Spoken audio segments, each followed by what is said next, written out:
Welcome to It's Time We All Stepped. I'm G20, more commonly known as Godpool, and per usual, I got my wonderful people with me.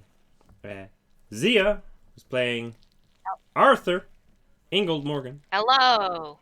The Toy Man. The wooden toy man. Yes.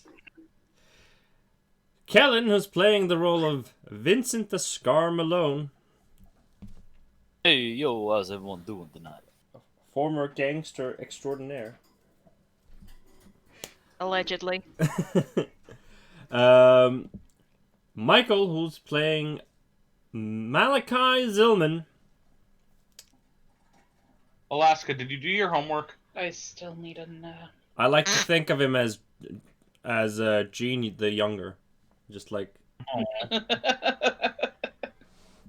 he's got the sass, but he hasn't reached those like level of condescension yet. And then we got Brienne, who plays Alaska Bell, our resident child.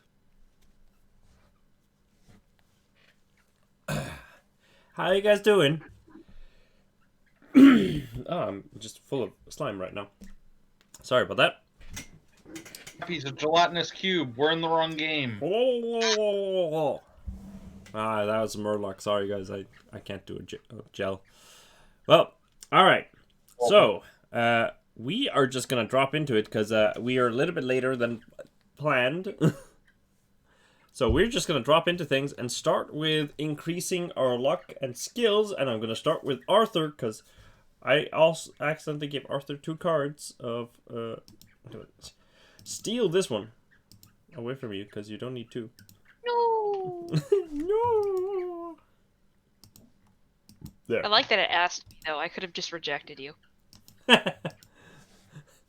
Will you allow the DM to steal your card? No. Not today. Not today. There we go.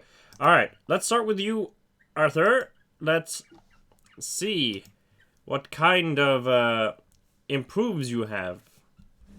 You got the luck roll, and you got... Do you have any skill rolls? Nope. Oh, let's go for that I luck never increase. Will you get more luck this time? You She do! finally fails. Hey! She finally fails. Is this the first time you get a luck increase? No, I think I got like 3 points last time. Like the time before last, I had 11 at some point, and I got 3. Oh. Alright, let's roll that d10 and see how much you get.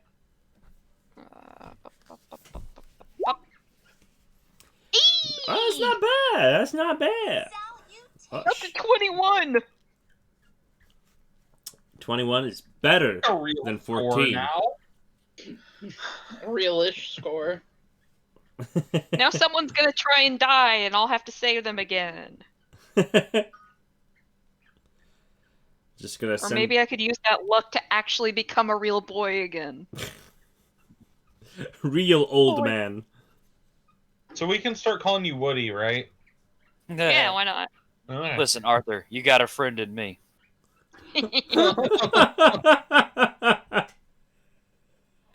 I mean, Oh yes, please.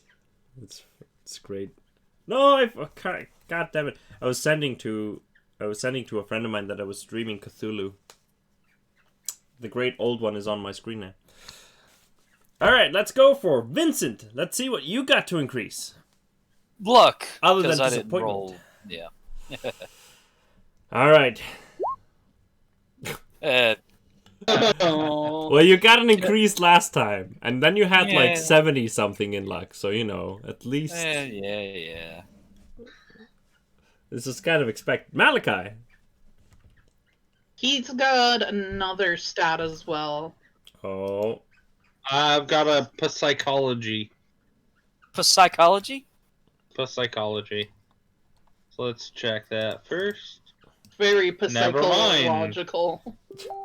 Oh. I am not very psychological.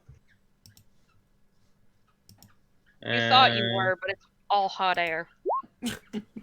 Are you a I'm not balloon? lucky either. Wow. At least you succeeded in something. Be my only good roll of the night. Oh, don't say that. We might need the help. All right, Alaska. You've got something too, I think. Me? I don't think I do. I know I had like 2 last time, but I don't see anything checked off.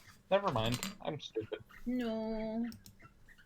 Well, you at least have luck to increase. It's the one thing I know you have.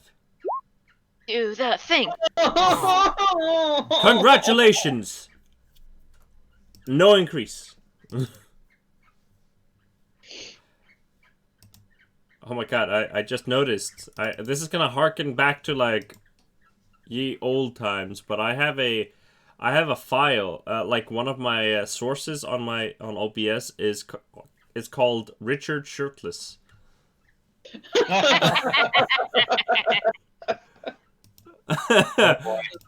I thought you guys would appreciate that. Yes. And the file for this game will be Vincent Pantsless. Yes. And this will end with Kellen the Tasteful Nudes calendar. Yes. At least it's tasteful. That's what matters. There, I'm gonna put a little bit, a tiny Cthulhu me there in the corner so that you know that things are serious. All right. So, last time we had a thing. I was gonna ask any one of you to recap because it's been relatively short distance between since we last played. 1, 2, 3, not it. Bunny, or like we do here, Bunny. Yeah, you're up. Man, I have a new family member. I don't remember anything that happened before 2 days ago. That's yeah, okay. But you're also playing an old man, so that is totally understandable. Checks out. Selfish, always only thinking about your own family and not your adopted family. Kellen, I have BB. Yes, and babies are, okay, especially in a crock pot for 20 Okay, hours. I'm gonna put a picture in the Discord really quick. Kellen. Oh. She Oh. actually looks like a real human baby. You know, you see pictures of babies and they're like, is that a human? That's Ellen. a real human baby. Ellen. That's pretty great. I have baby. Oh, you do. Look at that. Look at it. I don't know how much Kellen's looking, but I can see. But I will say that Kellen's suspiciously quiet.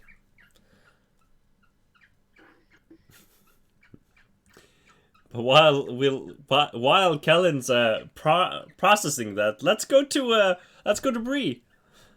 I'm guessing you're recapping, Bree. Time. Legit, I did it last time. What we did.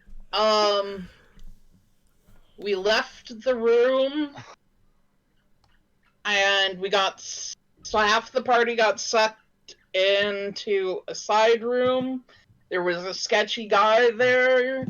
Then the rest of the party got sucked into the room, and we got a passenger manifesto that showed us if we were dead or in the dreamlands or in limbo. And then I don't remember how, but the shady guy wasn't there anymore, and the toys came to life, and Arthur became a toy by going in the magic fix the toy water. So now he's I made discovered of wood. I had a son, and so I sacrificed my humanity to make my son real. Pinocchio. Reverse I know. Pinocchio. I think that's the best idea, but Uno reverse card. I will say that was wonderful. That was a wonderful recap. The only comment I have on it is that, like, except for the very beginning where you escaped the room, everything was kind of in reverse told. Yeah. you told the entire thing backwards. You essentially started with what happened last and ended with what happened first. You could have done the recap if you, any of you could have done the recap. You remember more than I did. Hey, Well, this is I'll finish the recap. We found a dude named Baron. He said his name was Baron. He had a superpower hand that could draw things that like affected the environment. We had a little door puzzle trying to get everyone in the same room. Once we were all in the same room, we found a ladder going down. The room was the captain's quarters. Captain's not quarters, but the helm. ship steering captain. Yeah, and then we went down and discovered that Baron was not Baron, but most likely evil cultist who was in the first two ships that went down. If not on, then he like owned them or had some part of them. I don't remember, baby. But like he disappeared, and we all almost fell asleep, but resisted with power rolls. And now we're just like, what the fuck do we do now? Yes. You can hear a melody, a very soothing melody coming somewhere from the darkness, like in front of you, just beyond. You can see behind you, there are lanterns, and you can see the flickering of other lanterns in the darkness. You're probably somewhere in the bowels of the ship. And when you look behind you where you know Baron was standing, he is gone. And you can only see the rusted ladder leading back up to the helm. And you feel that you're... and when you look at the floor, because you feel something strange as you're walking, it's kind of off. And you notice that you're walking on a kind of... a black sand beach. Like, it's kind of like you're walking on a black sand beach with just a bunch of rocks and things. It's... and pebbles. You're not walking on steel, like on a steel-plated floor or anything like that, like you would expect for the bowels of the ship. It's like you're standing on a beach essentially, a very gravelly beach. Well, And I will restart the music.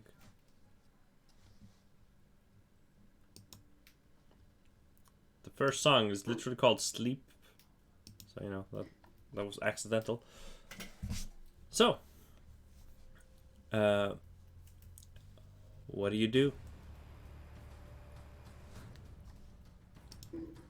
It turns to Malachi and says, I don't want to go to Europe anymore. I just want to go home. We can work I on think that. we all do, my dear. I think we all do. Let's start with not being here, wherever here is.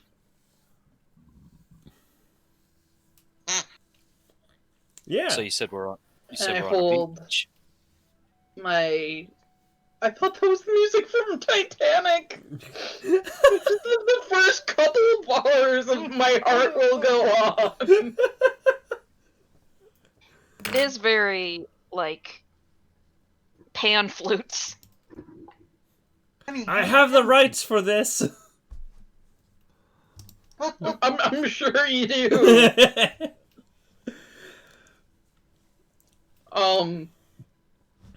Far, wherever you are.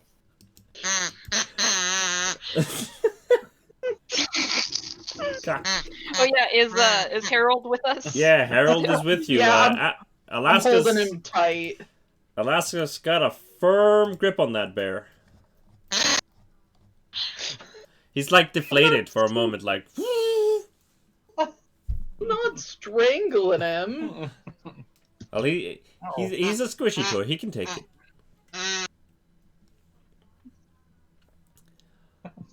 You can feel the. I over-squeezed the duck. You can feel as the music is continuing. There is although you have resisted the effects of whatever this music is doing to you for now, it is kind of still giving you a slight drowsy feeling,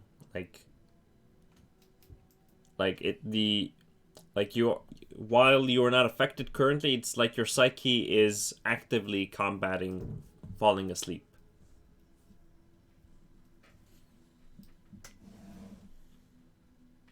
You can hear the sound of waves crashing onto the sides of the ship and just...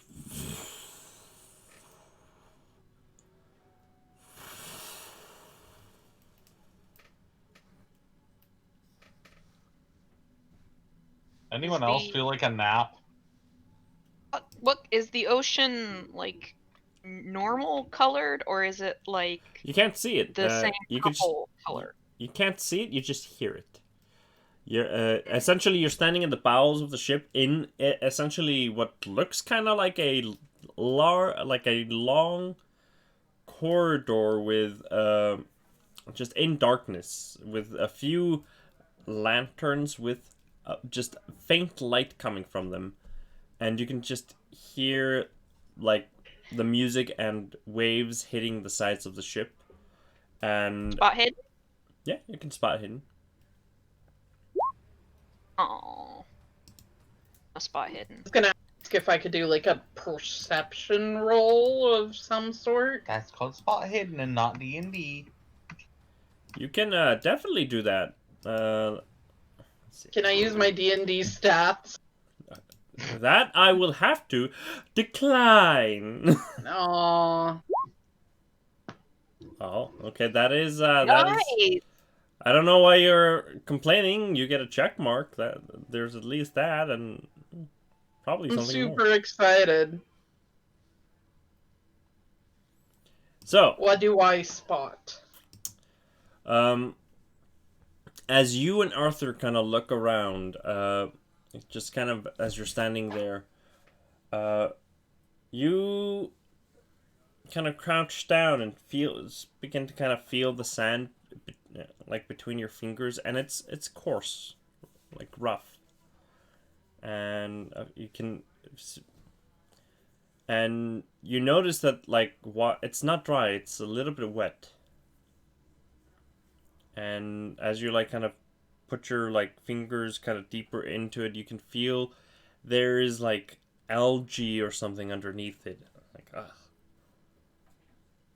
And you're kind of looking Inside? over. As you're looking over, you notice that most of the rocks are, while they are smoothed, probably due to like being in water or something like that, a few of them, like of the larger rocks, are very like jagged. Like kind of not like they've broken off from like land or anything like that. They look a lot more like strangely jagged and like rough to the touch. And they're like lighter than you expect them to be when you kind of pick one up. All right. And where are we still inside the boat, or do we look like we're outside the boat? You're inside it. You're essentially you would essentially be in the lowest. You could think that you're either somewhere in the cargo hold, engine hold, or like in the very bottom of the ship somewhere. You're uncertain. This sand, it's really coarse, like... So this is actually relevant, because my character's from one of the mansions in Newport. Newport is a very, very rocky beach. Like, all the beaches in Newport are very rocky. Is that the kind of sand that I'm getting, or is it even more different than that? Now, since I do not know how the sand there looks at all, I'll check. Oh, it's like black and gray. Yeah, mostly. kind of.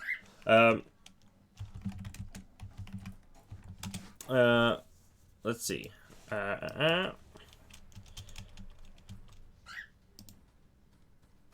There. I'm just gonna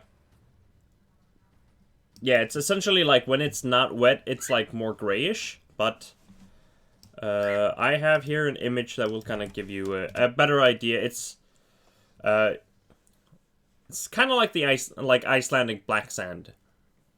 It's very black and coarse, so I'm assuming yes. Yeah, that's the same basic idea. Yeah. Rocky beaches, I assume. The Yeah. sand looks like baby. Got it. Yes, Oh. the sand looks like baby.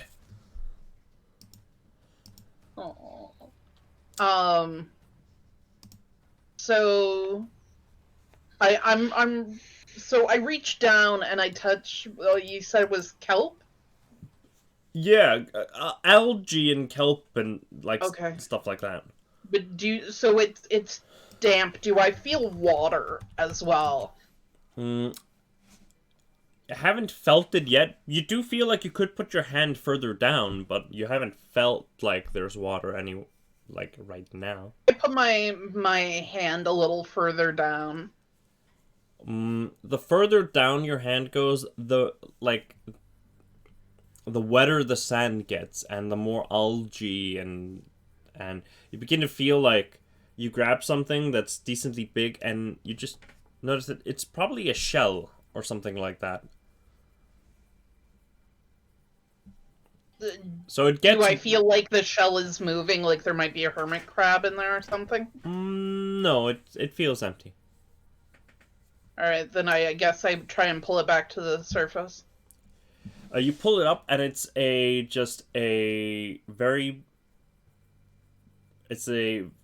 mostly black shell with just a green, like, line following the top of it, like in the spiral. Because it's one of those spiral, nautical shells, kind of. I think they're called. I don't know what they're called. The shells you put to your ear to listen for the ocean? Yeah. Okay. So I don't do that. I'm afraid of what would crawl in through my ear and into my brain. But I hold it up. And I'm like, so we have this sand, and beneath it's like algae, and it keeps going down, and it's getting more. I think this place might be alive, like a deep sea creature or something. Malachi immediately gets really angry for a second. You stupid girl, did you learn nothing from having a leather arm? Alaska, like, tries not to cry. She's visibly shaking. Please be careful where you put your hands here. I'm just, sorry. I'm just trying to help. I pulled a lollipop and offer it to her. I'm sorry, I shouldn't have gotten angry. So she But tries. be careful where you put your hands. She tries to go in for like not like a real hug, but like a side hug. Alright. I just pat her on the head. Hey, Gene. This whole time, I've been looking around trying to watch for the Baron, Captain, whatever. Mm-hmm.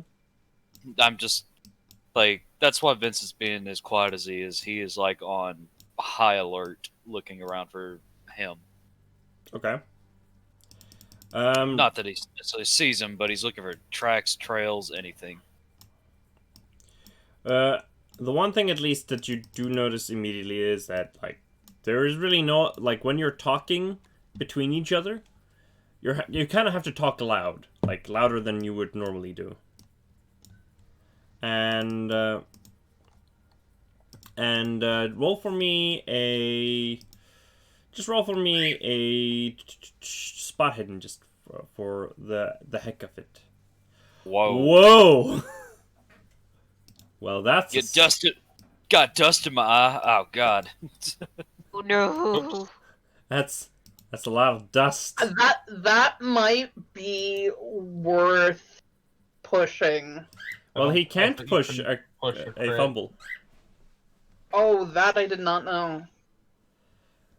Don't mind that green line down there. It's essentially a hall that looks kind of like this, except like the end where you are is kind of like whew, whew. The ladder where you went up is like on this wall over here, the X. And this is essentially kind of how it looks. But it's... except for those lanterns on the wall, it's completely dark here. The lanterns are enough to kind of give you an idea of that you're in a hallway. But, like, if you would stand in the middle of the room, you would just barely see the shape of a person. That's how faint the light is from the lanterns. It's, like, almost turned off. Now, Vincent, you look around. You walk, kind of look at the lantern on one side, and you go like, and you turn, not really paying too much attention to how close you are to it, and you knock into it, and like, oh, and it drops into it, breaks. Like, oh, and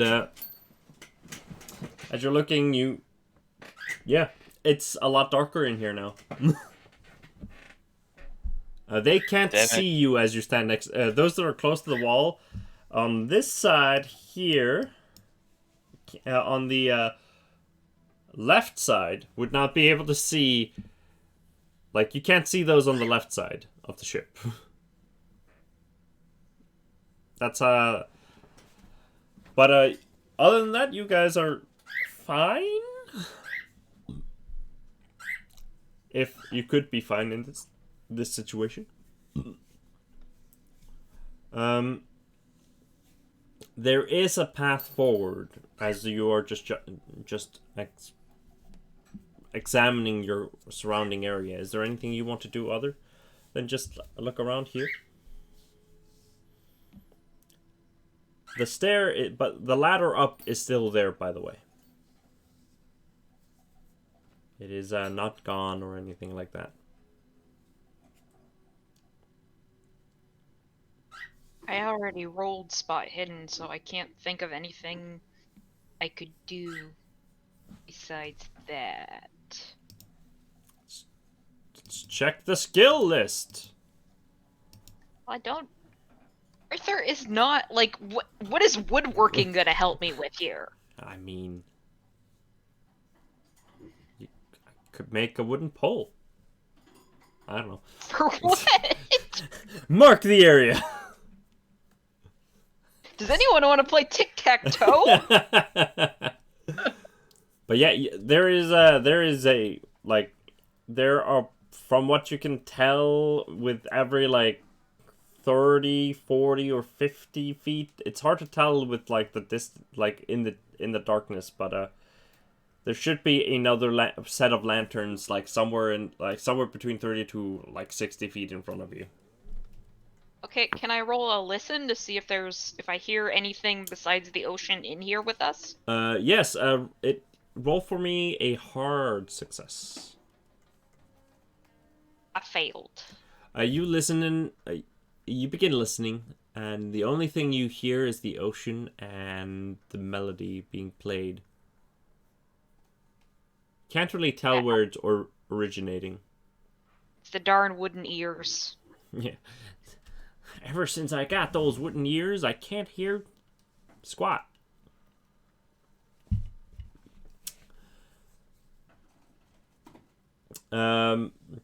Malachi, you want to do anything other than spotting hidden? You said that there was the string instrument sound in the air that we suppose is making us sleepy. Yeah. I want to roll listen to try and identify like a source of where it's coming from. Yep. Oh, you make it with that hard. I was to say, is it worth the 3 luck points to make it extreme? Does that get me anything else? Yes, it will give you a little bit more. I'm gonna do it. Alright. I will burn 3 luck points, bring that down to an 8, and make an extreme success. The sound is coming from the darkness ahead. It is hard to tell with the waves and just how loud it is in here. Like, just with the continuous sound of the ocean next to you. But as you're listening, you can tell like it's echoing quite a bit. Like the sound is carrying really well. You're uncertain how far, but you're pretty sure like it could be all the way to the other end of the ship. If it's carrying that well. But it sounds like it's really close. It is a violin that's being played, or at least a similar instrument.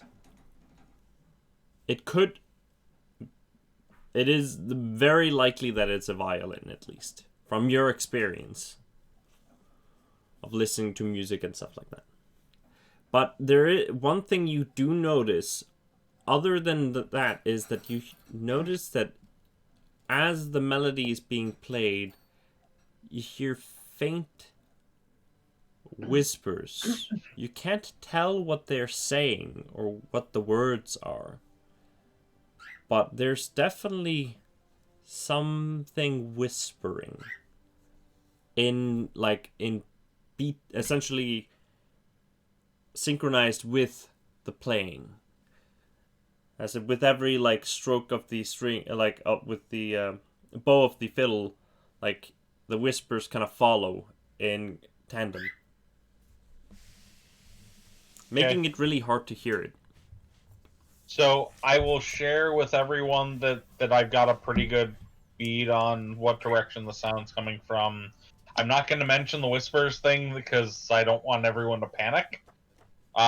Do we want to head towards where this weird violin music's coming from, or beat feet in the opposite direction?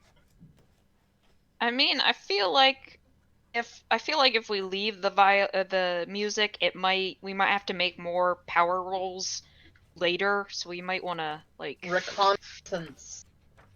take care of that. Okay. All right, so you want to walk forward. So you begin walking towards the sound, feeling the crunch of sand and kind of in between the slosh of water as you're walking. And you notice after a while, like, you pass a set of lanterns and then another set. The one thing you haven't seen is the roof above you. You haven't seen it, whether or not it's like just because of the darkness or it's really far up. You're uncertain. But after about 5 to 10 minutes of walking, you notice that you're walking down a slight slope. It's like you're walking down a beach towards the and the further you walk, the more you begin to notice that the sand is getting wetter. And at one point, Arthur, you step in something and you look down and you're standing in algae and slight water. All of you can begin feeling a little bit of water hit the bottom of your shoes, as if. Do I actually feel that since I have like wooden? Weirdly legs? enough, you do. Oh. I would say that it feels very uncomfortable since your wood is soaking the water. Ew. Feels like you're getting like Soaked with wood. essentially the more you would get into water, the more you would feel like you're getting heavier. Chums, I must say this having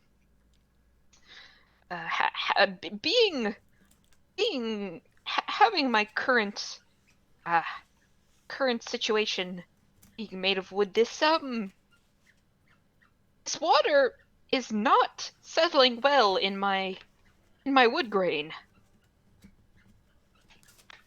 I believe perhaps we must avoid myself becoming waterlogged, or else I fear for trying to what would happen if I was trying to become skin once again.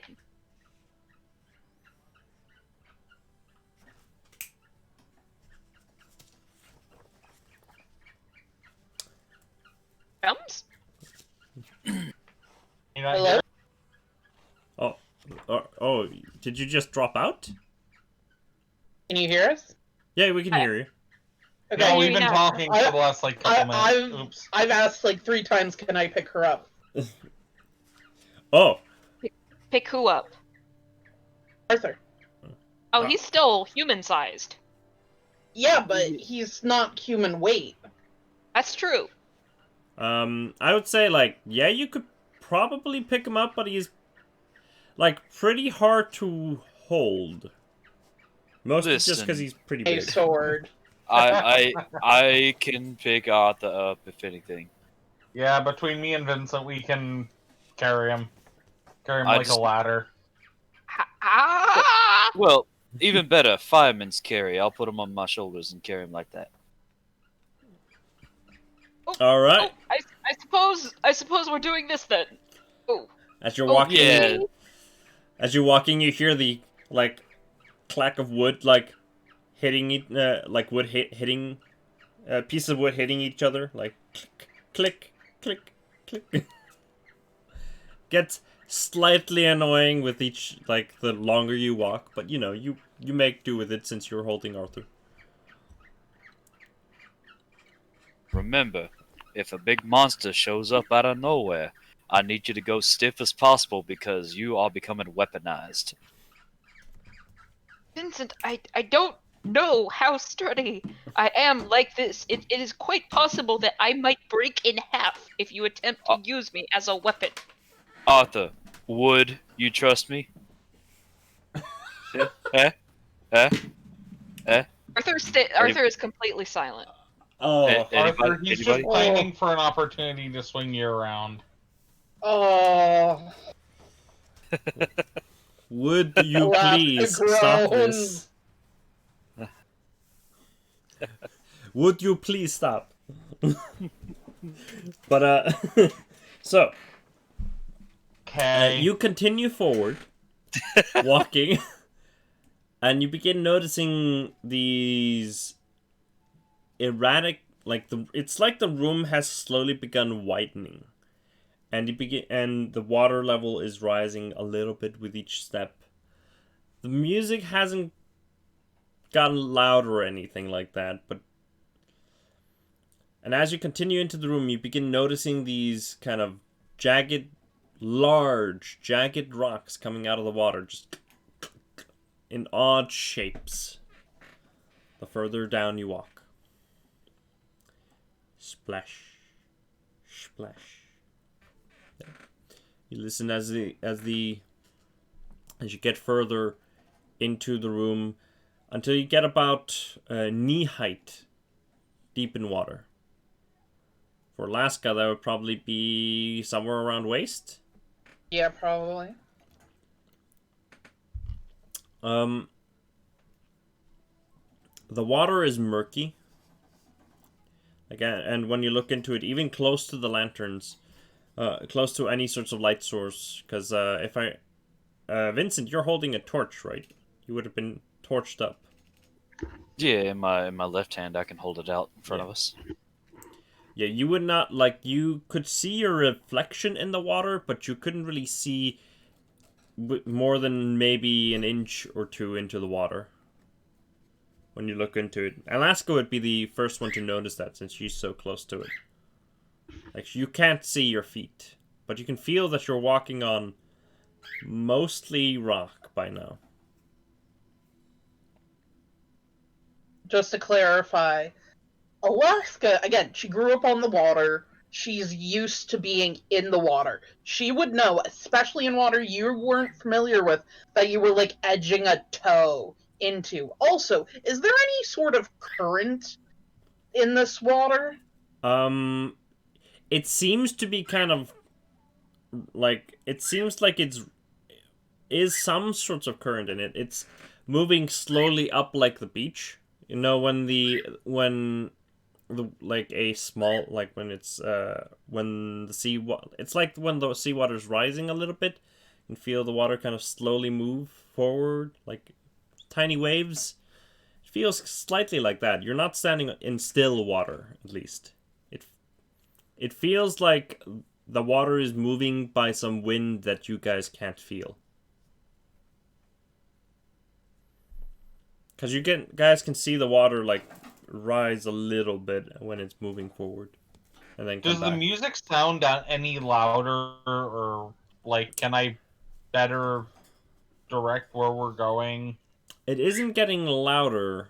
If anything, it's just kind of more spread out now. It's really hard to tell, but there is something you do hear.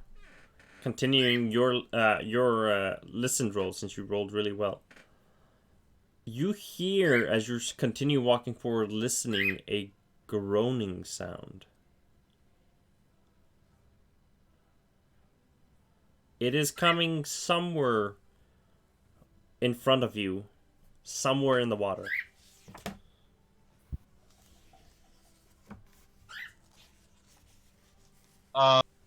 There's some sort of weird sounds coming out of the water ahead.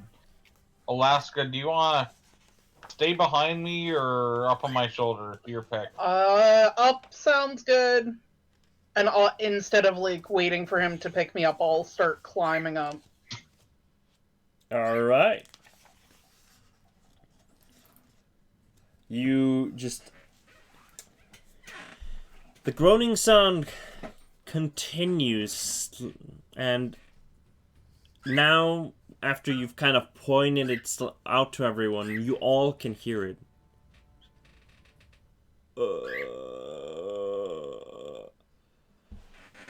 Wait, I'm gonna get closer to the mic.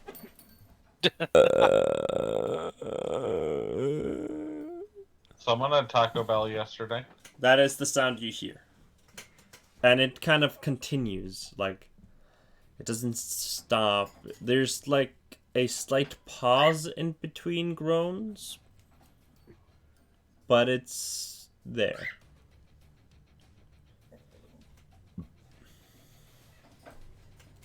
Continue. Do you think this is another passenger on the ship? I asked. Well, we know that the Baron / Captain's one, Minnie's another, and the other guy, I forget, did he die or did he dream? The last guy that we saw his Said it name was go dreaming, away. I think. Okay. Yeah. The last one that disappeared, yes, he was dreaming. Now, granted, the dreamers might still be part of the environment or doing something, right? That is true. Because Henriette was one. That is true. Huh. I'd look at Malachi, I'm like, hey, we're, things are getting kind of weird, but I mean, no weirder than normal. I guess we keep going forward. I guess. And I'm gonna just make sure that my sword cane is loosened sheath just in case. All right. You inch yourselves forward ever so slightly and continue. With each step you take, hear the groan grow louder. And as you continue walking, it grows louder and louder until you notice in front of you, just as the edge of your torchlight hits it, a top of a very smooth looking stone slightly moving in the water,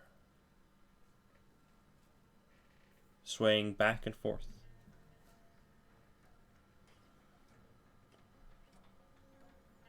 I would like to do a spot hidden. You would like to do a spot hidden? Go for it. That was a success. You kind of peer your eyes, trying to make heads or tails what's there, and you know, one thing you do notice immediately is that it's not a rock. It's too slick, and the slight light that is hitting it seems to be like glittering off its surface. And as you're kind of peering, you follow the form until you hit the edge of the water, where you notice something yellow kind of immediately dart toward in your direction, and you kind of stumble back. And roll for me. His shoulders. Yeah, you hold on, but roll Right. for me a sanity. I can do it, but I'm gonna scream, watch out, and point. Mm-hmm. Do we all roll it? No, you haven't seen this yet. I success. You successed. Alright, so with a success, you take 3 points of sanity damage. As you see this bulbous looking eye in the water just stare back at you. And you've probably seen like at least images of octopuses and stuff like that. And My sanity is 69. Nice. And that eye is definitely reminding you of like some sorts of octopus-like creatures, or like something at least that has similar eyes to an octopus.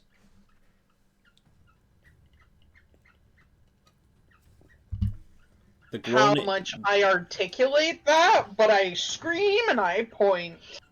The sound of the groaning sound disappears when you scream it out.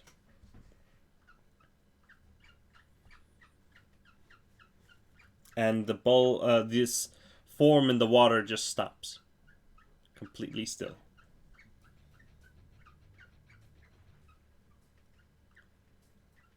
And you begin noticing it moving slightly forward towards you. Screaming and pointing. I will say that you all can see that she's pointing at the thing.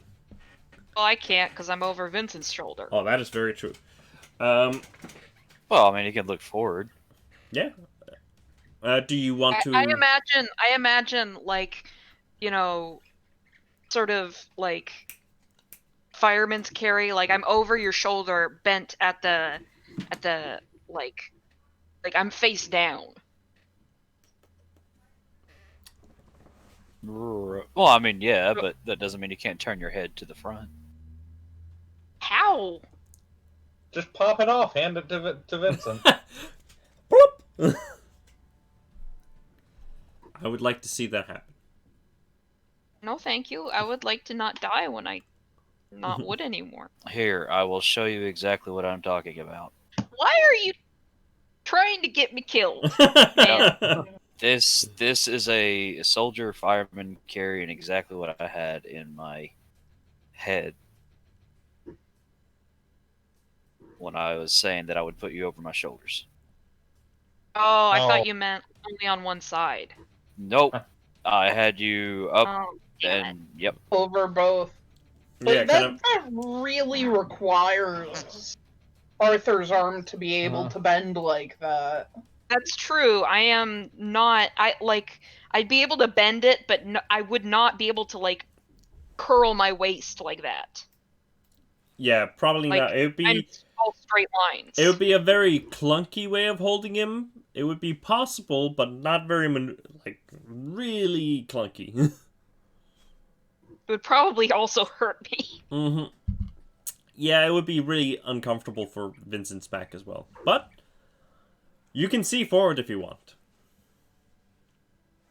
I mean, I just don't imagine I'm that flexible as a piece of even as a G.I. Joe type bendy. I don't think my ball joints would work I like present that. I present my next argument. That Would we I can like do. to continue? All right. That I can do. Arthur, Yeah, Willow, stop struggling. you have enough bend that you probably aren't curled around me like the top one, but you're not as stiff as the bottom one. There is a nice happy medium that's the way I imagined I was carrying you. That's true. That's true. But I fear for your neck. My neck Carrying is this fine. It's thick. could be bad. Is that a 1.5C thick neck or a 2C? I mean, Oh it'd my have to be a God. 2C if you're carrying it like that. This is wonderful. So, do you all want? Do those that haven't seen the thing? Do you want to like get a better look at it, or do you just want to try your best to avoid it? It is wide enough that you could walk around, but you do notice that there are jagged formations in the water that just rise up from it, like strange, very unnatural looking stone formations. I'd like to get a better look at it, but not get down from Vincent. Roll a spot hidden then for me. And because she pointed it out properly, roll for me. Oh no! I was gonna say with advantage, so I get 2. Okay. Oh boy. What? Yeah. It was meant to be. Oh my god, 99 and 99. Oh my god. Do you want the crit fail or do you want the crit fail? Can I get like some street cred for this shit? Yeah, you rolled basically a natural 1 with advantage, so you know that's pretty fucking great. So you try to peer forward, and as you're doing that, and I'm assuming Arthur, you're Vincent and Malika, are you doing it too? Are you just gonna try to avoid it and not like? I'm more focused on backing up and avoiding it. Right. I hear, I have Screaming Girl on my shoulders. What about you, Vincent? So rather than trying to figure out what she's screaming at, I'm trying to get her away from the thing enough that she stops screaming.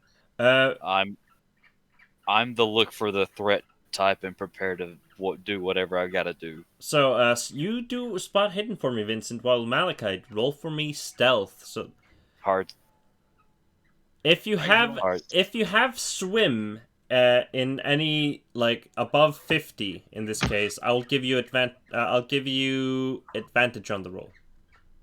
Oh, I don't know about that. I think swim default is 20. Swim is 20. Oh. Hard success on me. Stealth. Well, you really see it. Failed. Alright. So you do your best to kind of maneuver through the water without drawing too much attention to yourself. But but it does notice your movement, and the thing in the water kind of, you can notice a bit of waves coming from around it, like in towards the direction that you guys are moving. While Vincent, as you are looking at it, you notice this strange yellow-like eye bulb as you're kind of examining the surface, like immediately kind of jolt towards you as soon as you make eye contact with it.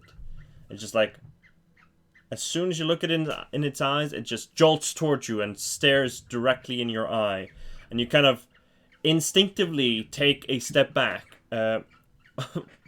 while Vince, just take your damn sanity roll and give me my points. While Arthur, as you see it, as you are looking towards it, you don't notice it really, what she was pointing at, but as you are, Vincent is like, you can kind of feel he kind of tenses up and steps back, and as he does, you kind of, not really knowing why, you kind of probably think that feeling like you would probably react like this if you still had a person's body, but you kind of try to bend yourself to like react with his weird, like tense, very aggressive backwards backstep. But as you try to fix yourself, you just feel like you kind of get stuck for a moment, and as that happens, Vincent like loses his hold on you, and you just tumble into the water with a big splash. Vincent, you are not going to like this. Yep. I know, it's a fail, so You take that's 6 points of sanity damage, which is pretty good considering what you could have had. But roll me an intelligence roll. yep. No, You no. comprehend what you're looking at, my friend. Oh. That's temporary insane. You see this terrifying thing staring back at you. And as you're staring, as you make eye contact with it, you feel your mind kind of bend with its, and move kind of in accordance to how its eyeball is kind of juddering to the sides in between. You feel like you can't take your eyes off of it. Let's see what's gonna happen. Temporary insanity. You guys have managed to just barely avoid that. Like, I think at least once. But it was bound to happen at some point. Where is the sanity chapter? Here it is. Now. Because it's anything more than 5 points, right? That Something is true. like that. So you get, you are temporarily insane.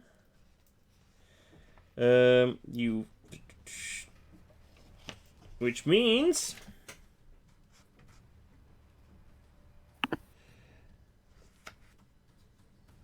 it lasts for 1d10 hours. So let's roll to see how long it lasts.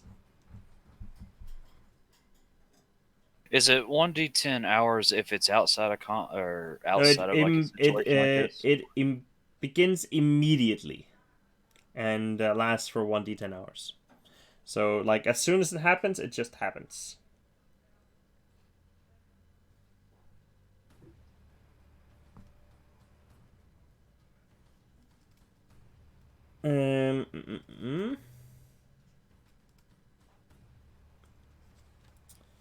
But you do get a bout. I think you get a bout of insanity when it happens first, which lasts for 1d10, essentially for like a few seconds.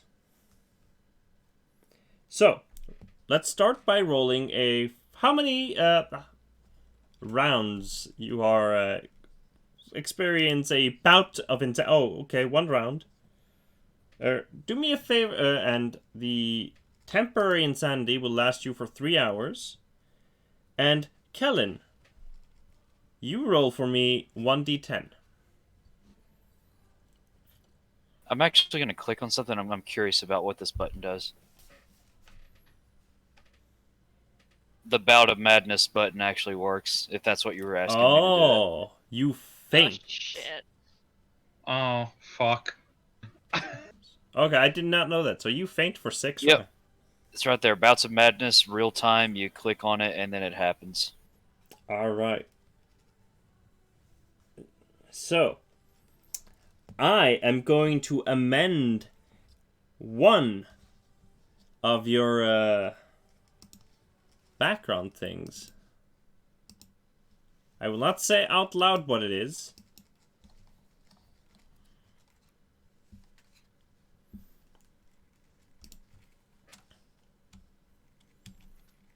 Do I gain mythos from this bullcrap too? Yes, you do. You gain 6 mythos. Alaska would have actually gotten 3.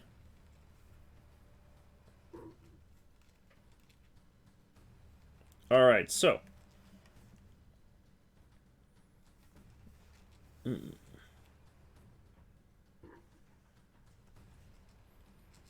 You fainted. So, yeah, okay.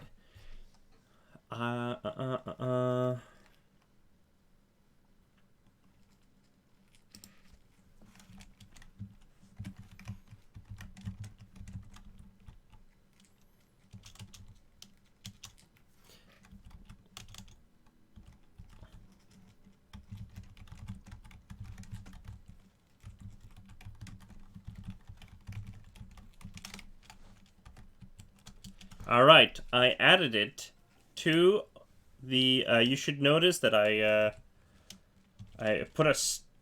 I'm gonna put a. Yeah, I see it. Yeah. You sound so excited.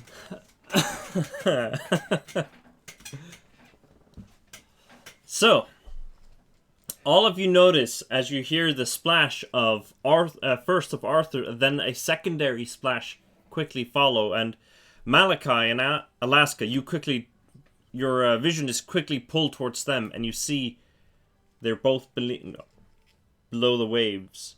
Then you see Arthur immediately pop out of the water, and moments after that, you notice that something is floating in the water next to him.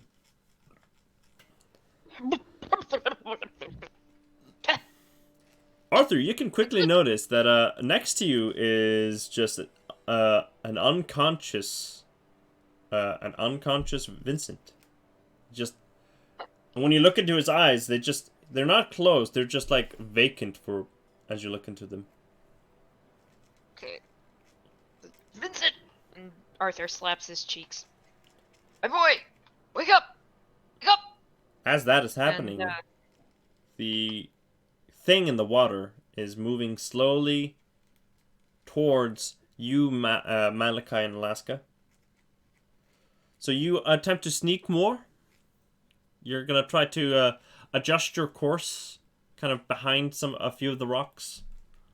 Don't we have to help Vincent? Isn't he fainted in the water? I was gonna say, Arthur, pull him back. I've got to take care of the girl. Okay, should I roll a strength roll to pick him up then? Yes, you do, because he's pretty heavy. Aw, shit. Mm. Nope. Well, luckily, you just turn him around so that he's not drowning, and you can pull him in the water. Like, you don't Yeah, really I'm just need... like... He's still making an effort to try and pick him up, but it's not really working, so he's like... got one arm around, like, Arthur's neck, and he's, like, pulling him along and trying to pick him up. Mm. So you kind of... Luckily, the thing in the water seems distracted with Alaska and Malachi for now, so you don't notice... you don't notice the mass that is moving in the water paying too much attention to you, at least, for now. You haven't gotten a very good look at it. But you just noticed, the only thing you know is that this is a bulb moving in the water, and it looks kind of like a rock from your perspective. A really wet rock, but a rock. Malachi, you kind of, as it is moving closer towards you, you do your best to kind of slowly move in the water, and as you reach one of these jagged stone formations, you kind of climb on, like, slightly on top of it so that you're not in the water, and you reach out to the next one, and you kind of slowly go between them. It's very slow and not easy at all, but with your extreme, you manage to just barely keep yourself above the water level, enough that the creature doesn't seem to notice immediately that you're not in the water.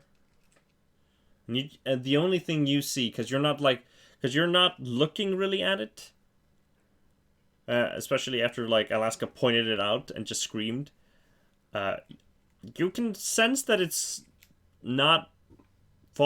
trying to follow you, but it's not exactly in the right place. Sir, what's going on? Your first word cut out. What did you say? I said, Arthur, what's going on? I'm trying not to raise my voice and alert whatever's in the water, but I didn't really see what happened with Vincent other than you're now standing up and dragging him. There's something in the water. The sight of it made Vincent catatonic. He's just dragging Vincent along. I believe now would be the time to exit. There's dry land over here. At least, hopefully it'll go away if we get out of the water. And then we can reassess which direction to go to get out of here. there are also rock formations close to you, Arthur. And Vincent, at this point, you suddenly just like jolt awake, like pretty violently, like oh, because you're in water. And the last thing you remember is just having your mind kind of pulled away for a moment. It's like you looked at the thing and then everything went black. Ah, son of a bitch! Where am I? Vincent! We're still in the boat. We're still in the water. This way, Vincent. I just kind of, trying to shake out the fog in my head and follow. And Arthur is just sort of like leading him along. Because I have fainted before in real life from a workout, and I know exactly what kind of feeling that is. Currently, you guys can't see Alaska nor Malachi. You heard their voice. They are mostly moving by like touching rocks and feeling their way. They can't really see anything, and the torch is out. You guys can kind of like mostly tell where you both are because you're close enough to each other to kind of at least see each other's form. And you can hear these like you hear the continuing the water hitting the sides of the boat, the music, and slight like movement. You can feel the slight movement in the water. That's not like the waves coming. There are jagged formations of rocks. Like this middle area of this chamber is essentially just water, and the edges alongside it are these jagged formations of rock. If you want to try to climb on top of them and stuff.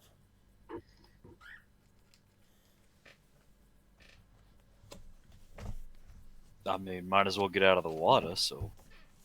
I disagree. I want to like keep getting out of the water and skip the rocks entirely.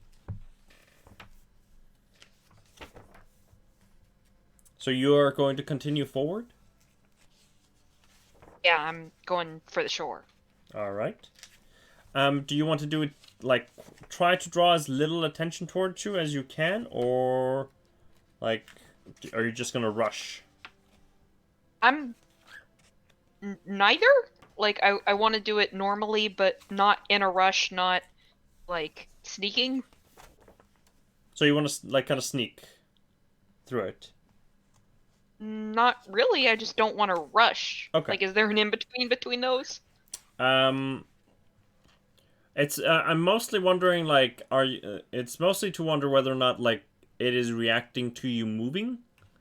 So I mean I would say you could roll a stealth roll and you would just need a hard success instead of a normal success. My stealth is 20.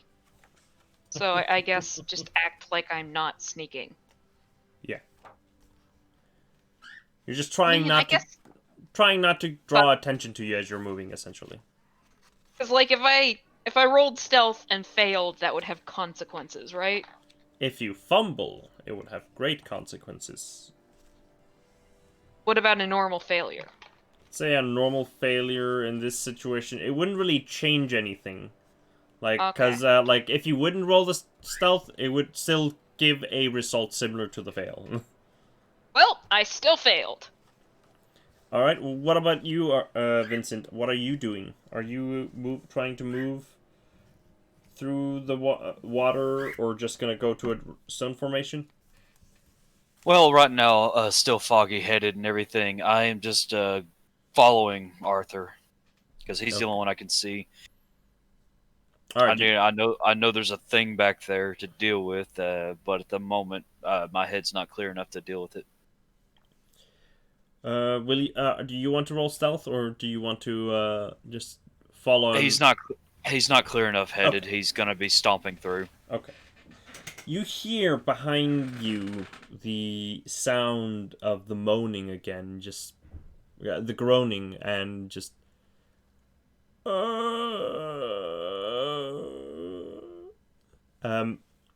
Malachi and Alaska, this sound is coming from somewhere very close, somewhere within about 7 feet of you. You can't really see the bulb that was in the water, but it is somewhere very close by. Can we move from rock formation to rock formation without getting in the water? You can. The first one, when the first few that you went past, just to kind of stealth, they were close enough that it wasn't too much of an issue. But I will say that if you want to go between any other ones, you would have to roll climb. I'm not sure my climb is anything. Your climb should be 20 minimum. Yeah, that's still not great. I think no. You're still. Because I'm you're also trying to reach between these like formations, and like it's pretty hard.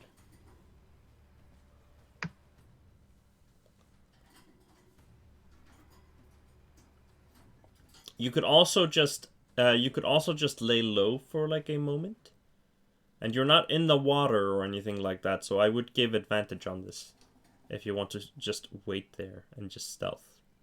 Yeah, I think I'd probably I just think wait the moment. Yeah. Yeah. All right, roll for me then a stealth with advantage on it. Both of us? Yeah. Because you're just trying not to make any noises right now or anything like that. Nope. Oh. Alright, that was mine.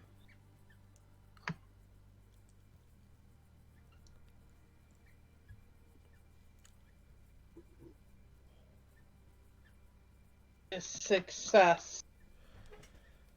So, Alaska, you managed to, like... with your success, you kind of managed to quiet down and just listen. You can hear the stomping of... Vincent and Arthur kind of moving away, further and further away. And you can hear the moan, the groaning around you just slightly move. And it doesn't seem to get much louder. It's not approaching right now. Even with Malachi's failure, as you kind of like slightly slide a little bit on the rock, which makes a bit of sound, and you just kind of like instinctively panic a little bit. It seems like the sound from... it seems that you guys managed to not make enough sound to gain its attention again. And it seems to be leaving, heading into the same direction as the stomping sounds are coming from. The sound of people just waiting, just trudging through the water without too much care in the world, really. Vincent and Arthur, you hear groaning sound behind you, and feel the waves come towards you, kind of faster than they were coming before. Can we see how far away we are from the shore? No, mostly just because you don't have any light right now. There isn't any light inside this chamber other than the torchlight that you used to have, but that fell into the water, so. Well, it wasn't that far from when we didn't go out very far before we Did you backtrack or go forward? Yeah, we backtracked. Okay, so you backtracked. You're going with decent speed, so I would say that you would be like at this point when this is happening, about two-thirds of the way there. Like, you're not that far. Like, you're not that deep in the water anymore. Like, when you reach that spot there, like, it was going a little bit above knee height, and that's what I was hoping.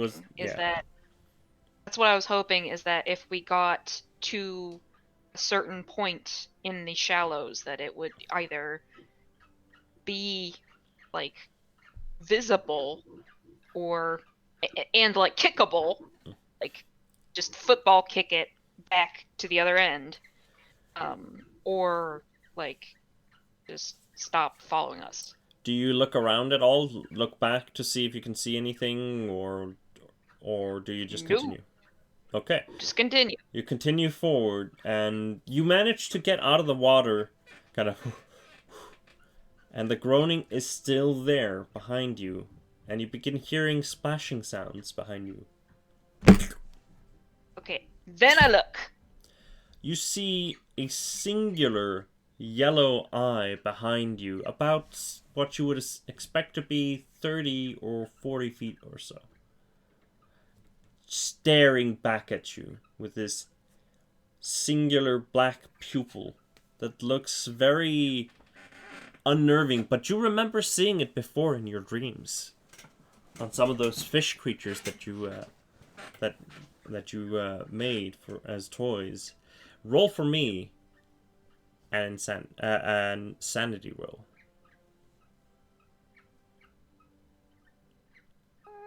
Where is the button? There's the button. Yeah. You succeed.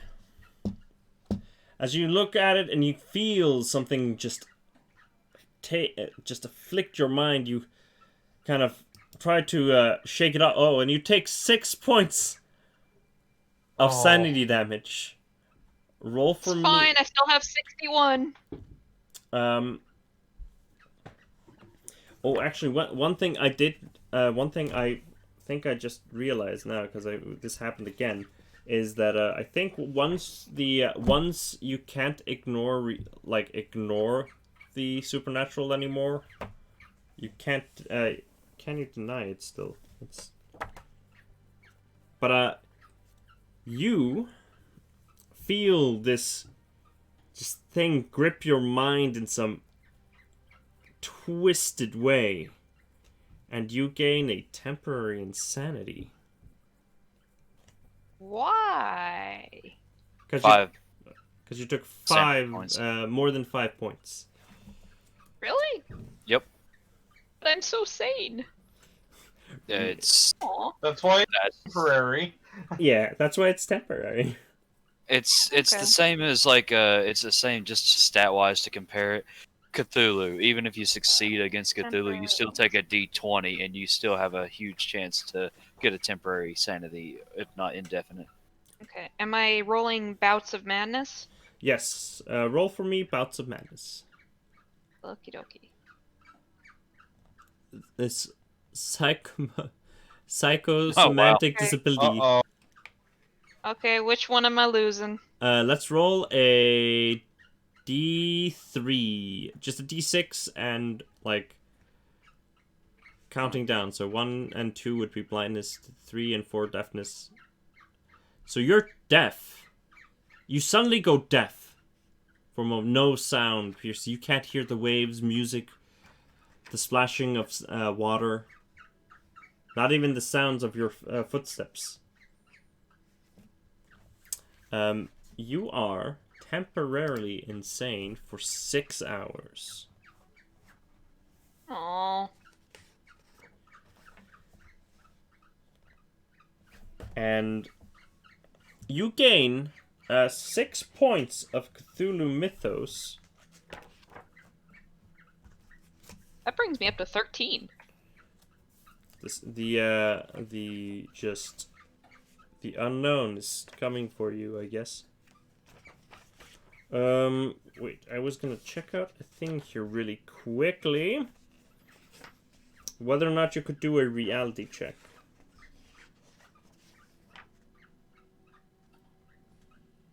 Oh no, reality check. That's not the check I was looking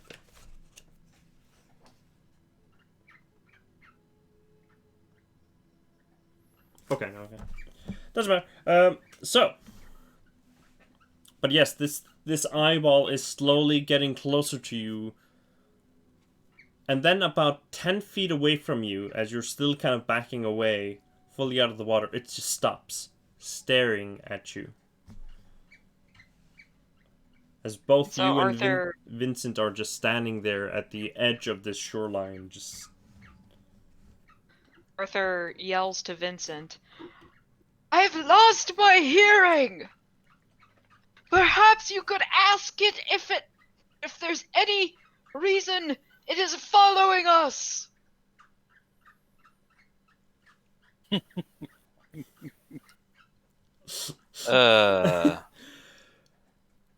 Yeah, I got its question right here, and I reach in my pocket and I pull out my last pool cue ball.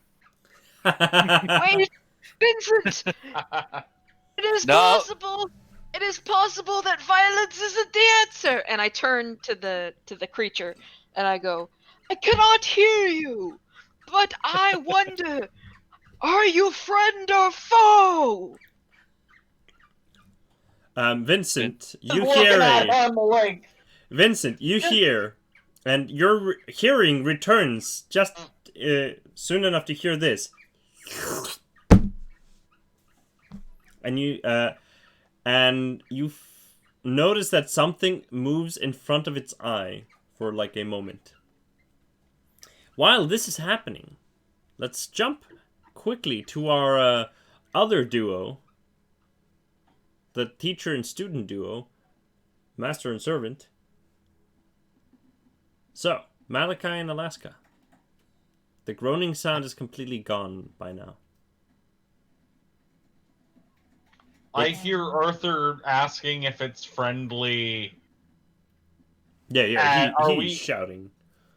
How far away from them are we? At least somewhere between, like, at least somewhere in the 300-foot range. Okay. It's a strangely long hallway of water. Yeah, I guess we're gonna work our way back, trying to be quiet towards them. Alright. So you go slowly into the water and you begin moving towards them? Yep. Alright. Unless you think we should just abandon them and keep going forward. No. No? Okay. Worth an ask. You go forward. But backwards, technically seen. We try and give any motion wide berth. Yeah. You can roll a stealth if you want to draw as little attention to you as you can. Okay. But I will say that you can treat your stealth score as being 40 instead of 20 in this situation, because it's very distracted by everything else. Oh, spend some luck points. You're so close. Yeah, I'm gonna just burn 2 luck for that. Yeah, you succeed. You slowly trudge through the water. It's making this trek take a lot longer, but at least you're pretty confident that it doesn't know where you are. Vincent, you hold the cue ball in your hand, staring that yellow eyeball just down. And you... Is this the same eye that stared at me earlier and got me Yes. all messed up? Yes, it is. You feel like a kind of... Feel as you're beginning to sweat a little bit as you're staring at it. Listen, it can't help being an eldritch monstrosity. Yeah, and that's the thing. I'm feeling a little bit nervous. Like, hey, I hate feeling nervous, pal. So this is going to be a little bit of payback for you. You know what's bad for eyes? The sun. Starlight, star bright, first star I see tonight as I start charging up the pool cue to be as bright as fucking possible and directed right at the eye. Like just a solar beam of sunlight right into its eye. Alright, roll for me a power roll.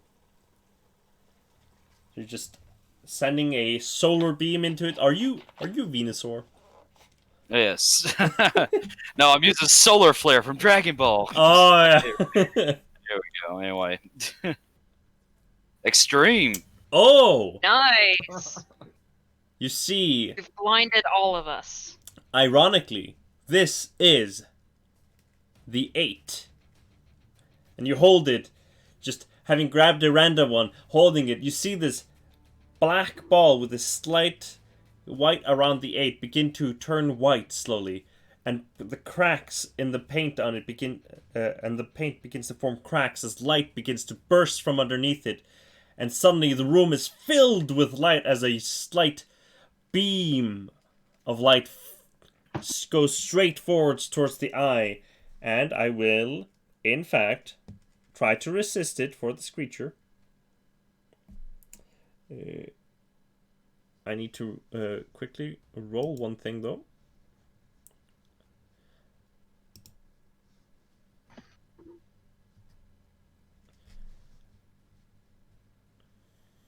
Don't pay attention to what I'm about to do.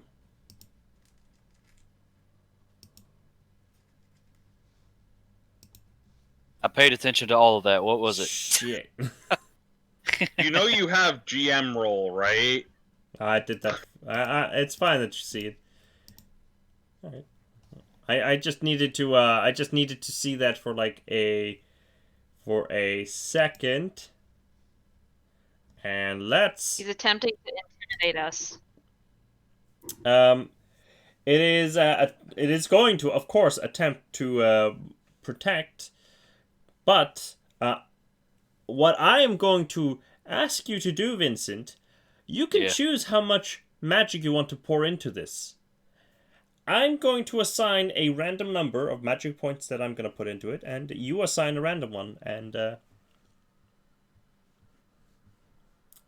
I mean, I can just... You can choose how much you want. I'm just gonna roll for an amount. Okay.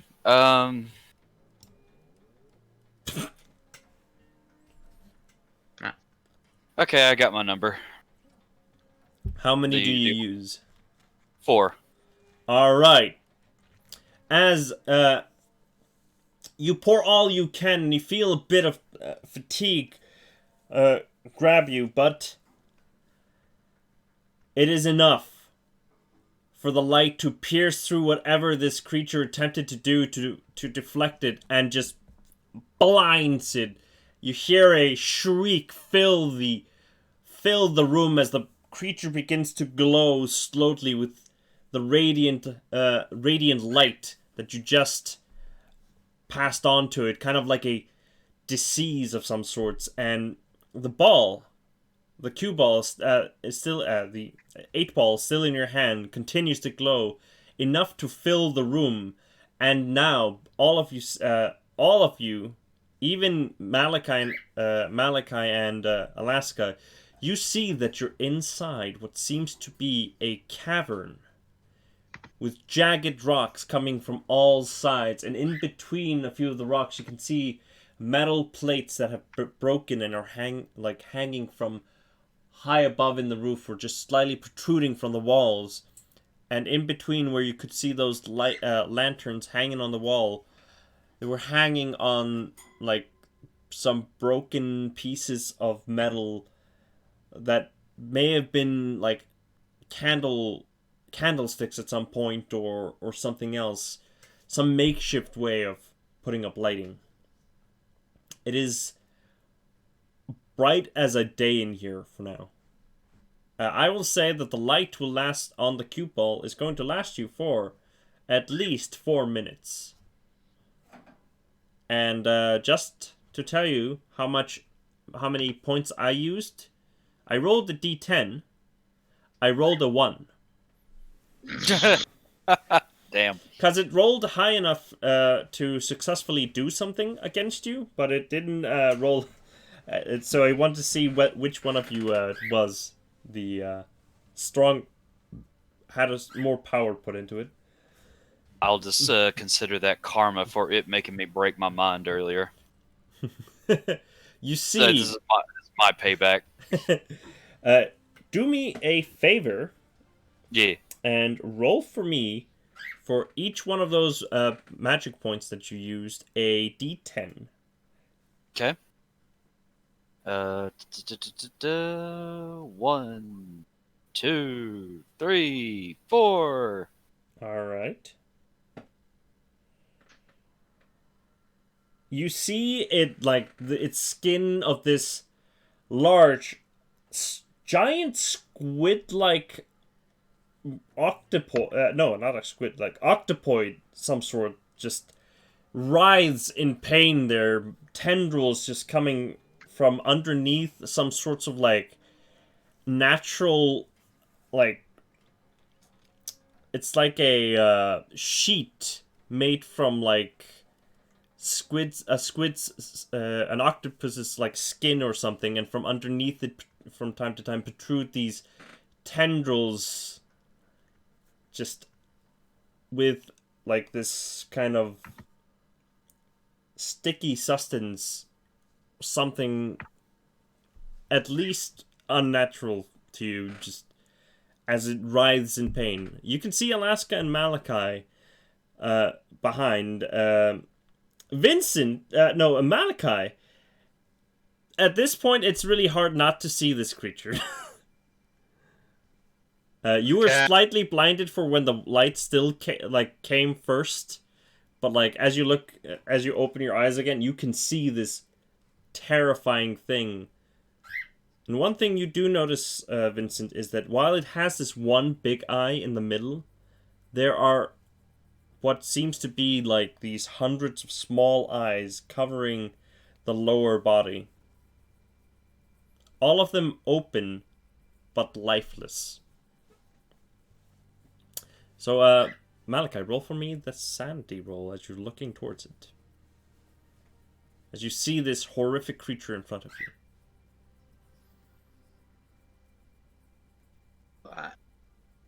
Oh! That's not what I need. Have we all, other than Alaska, you failed against this thing? So I'm assuming you did not roll 3, you were just gonna roll 1 and 2 of them, and it didn't appear twice? What? I see 3 sand checks. Yeah. Oh, I roll 3 sanity checks. Yeah, I'm assuming that you got the 93 one, right? Oh, I rolled 390. Oops. Yeah, I don't know how that happened. Okay, yeah, you got a 93 on it, not a 96, which is a fumble. That would have been really bad. I'll take the 33. You look towards, and then something grabs a hold of you. Your vision kind of, for a moment, darkens and blurs as you stare. You feel as all those tiny, lifeless eyes begin to stare back at you, and you take 10 sanity damage. No. That is more than 1/5 of your sanity, if I'm correct. Probably. Wait, I didn't see a roll. I didn't either. Oh, it's on the whisper. Whoops! That's a reroll. Yeah! Do you want me to reroll? It could be higher.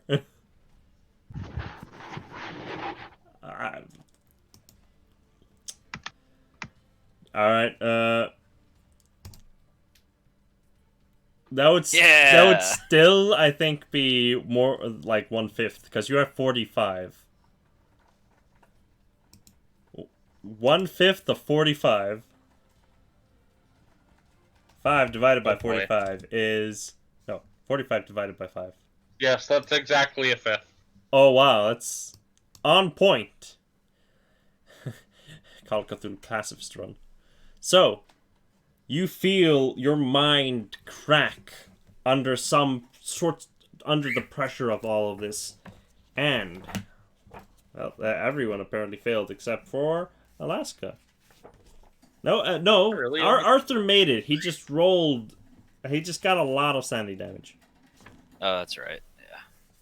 I mean, it was only 5 points, though.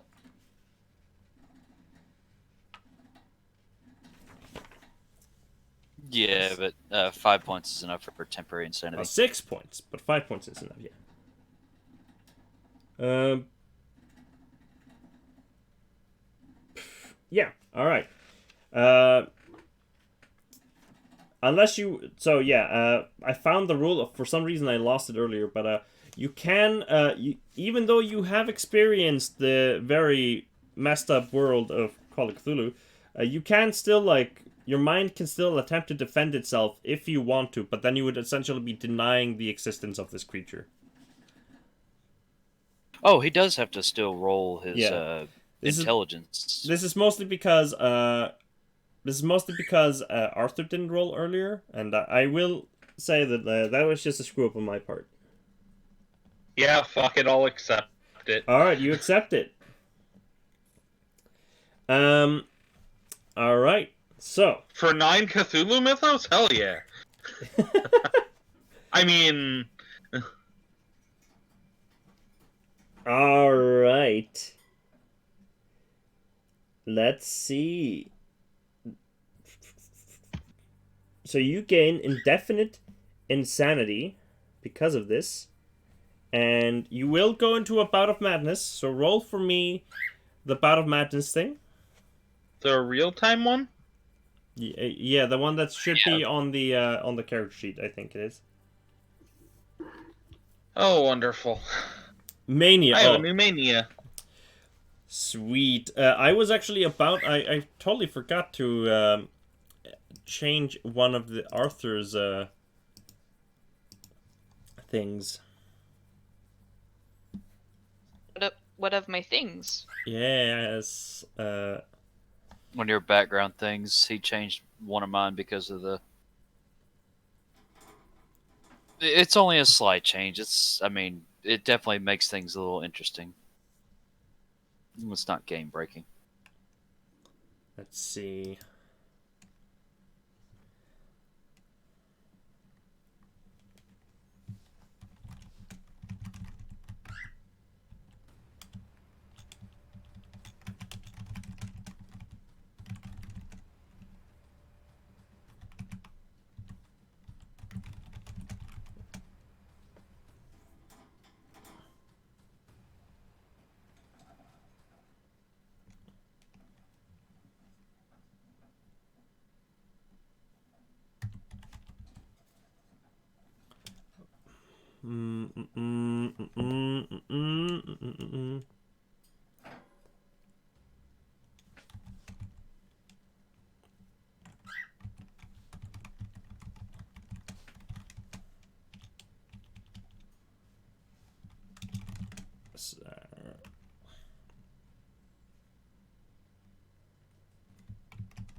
That one is for you, Arthur.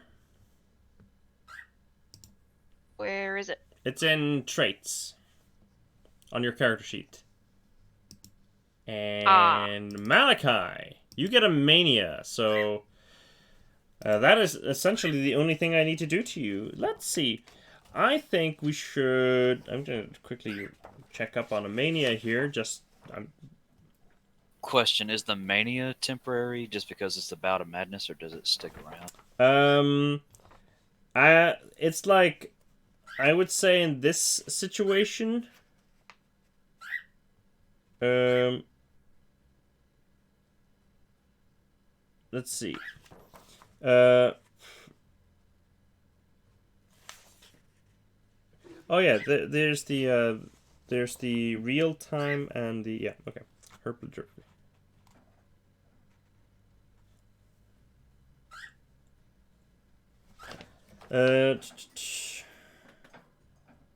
Yeah, okay, so yes, this would be the real time. But yes, I would say in this case, the mania would set in as a...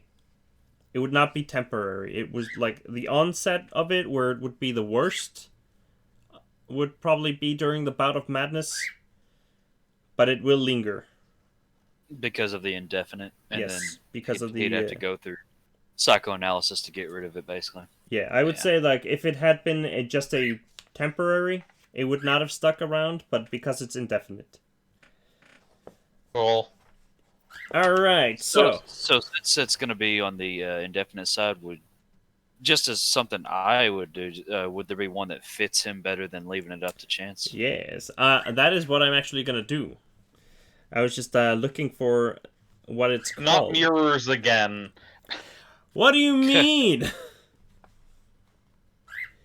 What do you mean? There.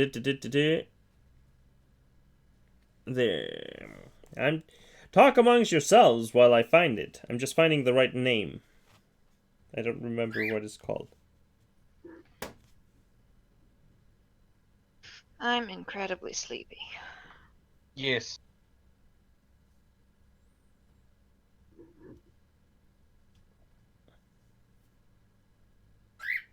Ah, there it is.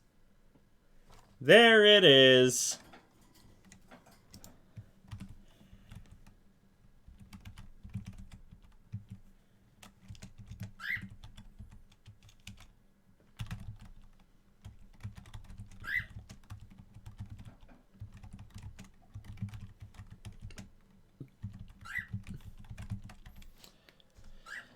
There you go.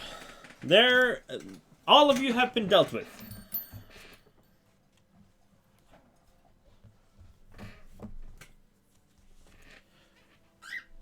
But my question. Oh.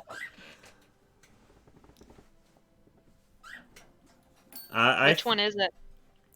I figure since you're such a hard ass.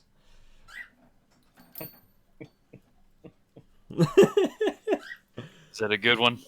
Oh, no, it's gonna get me in trouble. Well, I'll have to say, I do apologize for making it where you could see the thing, but I mean, It wasn't a lot of choice. Gotta just talk to it. But you can run now if you want, past it. Or, like, regroup and backtrack. But this would be a perfect time to go forward if you want to, since it is very distracted. see, I know the logical thing is could possibly talk to it, but you don't know what happened on my character sheet. That's There's true. There is a reason I knee-jerked and did what I did. That's true. I just Arthur, my first instinct is always talk to shit just because it's gone so well for me. Oh yeah, you pull the Doctor Who side of things. It's fine. Vincent's usually just the fight side of it. Arthur's totally the 10th Doctor. So, Anyway, pick me up and let's run, because Arthur won't do anything because he's fucking deaf.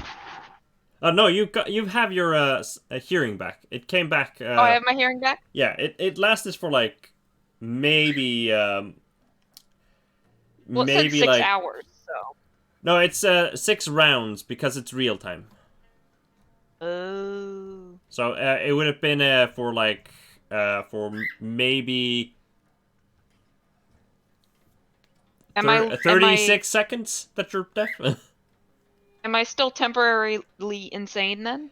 Yes, that is for 6 hours. That just it's just essentially if you fumble, your fumbles are just going to be much more interesting. Let's just say that.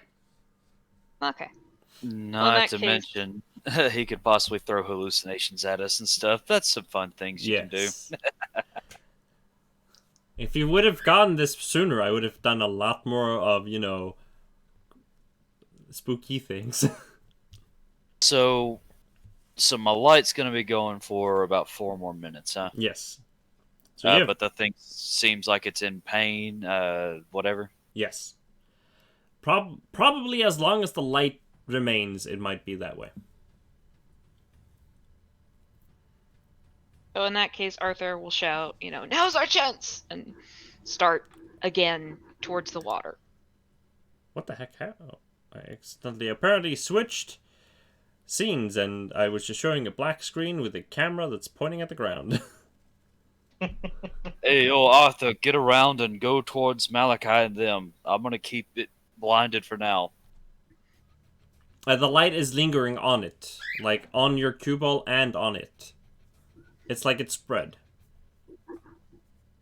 Like in the air kind of thing? Or? No, it's like hugging its body. The light is hugging its body. Oh, it's on it. Yeah, okay. Let's we start booking it towards those two. All right, you run. You can see Vincent seems Malachi seems a bit off when you catch up to him, but all of you run. I'm assuming. Yep. Yeah. The splash. Should I stab it? What?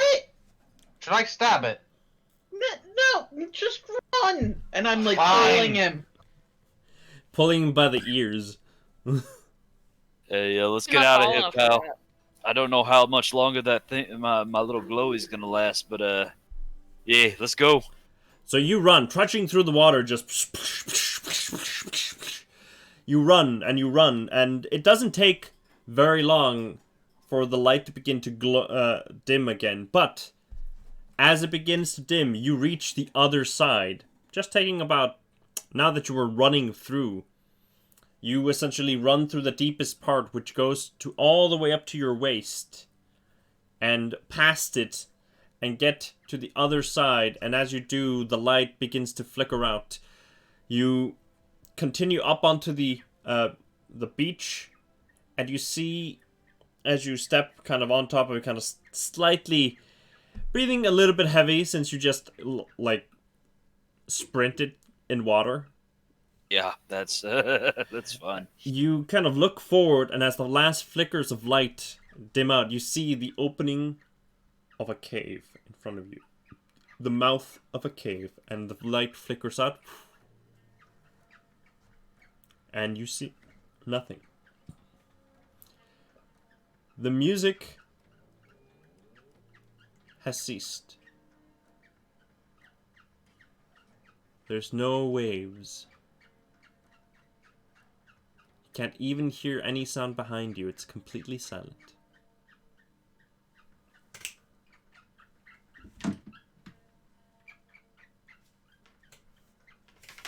What do you do? Ugh. Is it still incredibly dark? Yes, but I do think you still have things that could possibly turn on light. You still have a few pool cues, I think. You didn't they didn't soak up a ton of water. I'm just gonna make a point to say that I probably dropped mine when I fainted. Yeah, you definitely dropped yours. I got my lighter still, and my cards.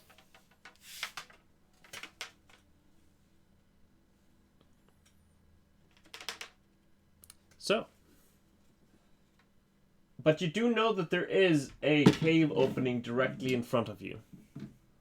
Because all of you saw it. Okay. Well, can I roll a listen check just to see what's going on? Yeah, you can. And my ears are still horrible. You kind What? I'm still deaf!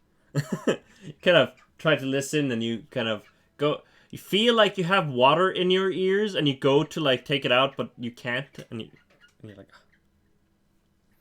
you may have absorbed a little bit of water when you fell into it. Oh, this is awful. You're a bit waterlogged. Oh, I know how it feels to be a waterlogged toy. Do we need to get you over a fire? I don't think that would help, my friend. You would know He better says than me. through clenched teeth.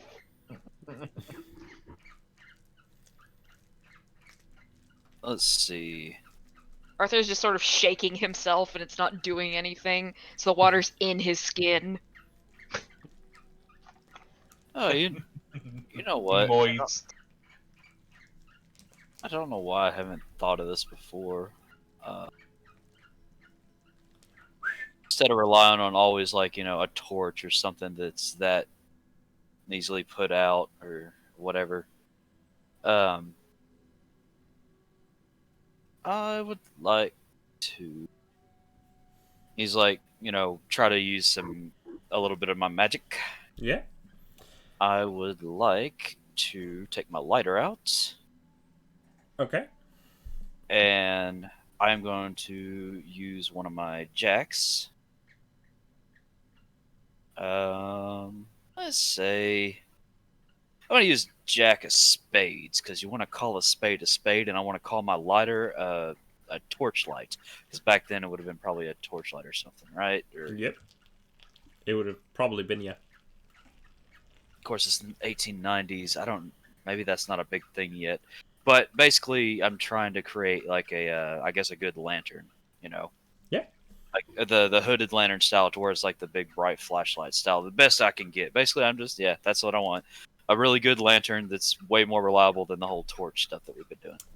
So you hold your lighter in one hand, and what the spade of what? Jack of Spades, because I want this Jack to be a spade, or call a spade, and help us out, Jack. That's my thought process behind what he's kind of imagining with this lighter.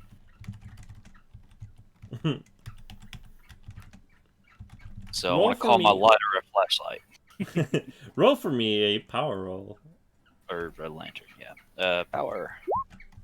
Really? Hey, can I? I'll say mean, you're using one of your cards here, so I'll allow. Yeah, because thematically I'll go with you. You can have advantage on it because of that, because it's also one of your it's also one of your like locations, like special ones, or like the special thing, key thing. All right. All right. 47. And I didn't imagine that. So what, like one magic point on something like that?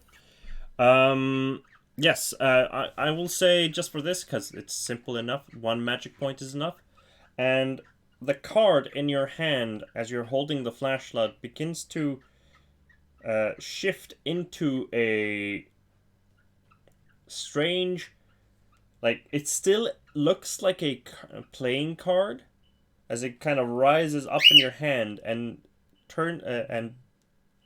lengthens a little bit, and changes into kind of a cylindrical form, and then as if you blow a little bit of like air into it, it kind of puffs out, kind of like a as you've kind of, so it looks kind of like oval-esque. Uh-huh. And you put your kind of, still thinking about it, you put your lighter inside it and it closes, and light forms inside of it, and it is glowing. And I'm guessing it gives us a pretty good actual amount of vision now. Yeah, it is like better, similar to the torch, but it like light. It's more reliable. Like it gives better light from it. Excellent. So which The Jack. Jack of Spades? Okay. I don't know, it just seemed right.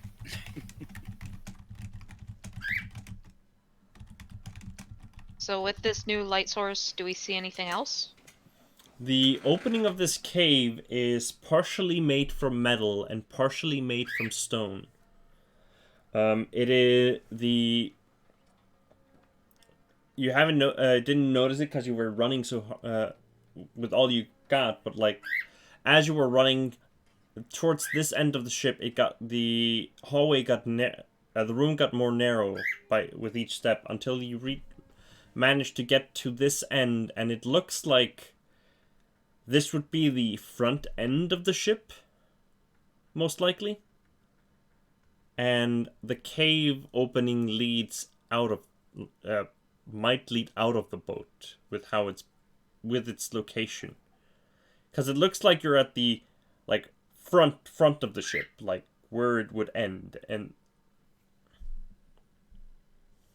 and where it comes together to form that kind of curvature that is often on the front of the ships. It instead forms this cave opening in that place.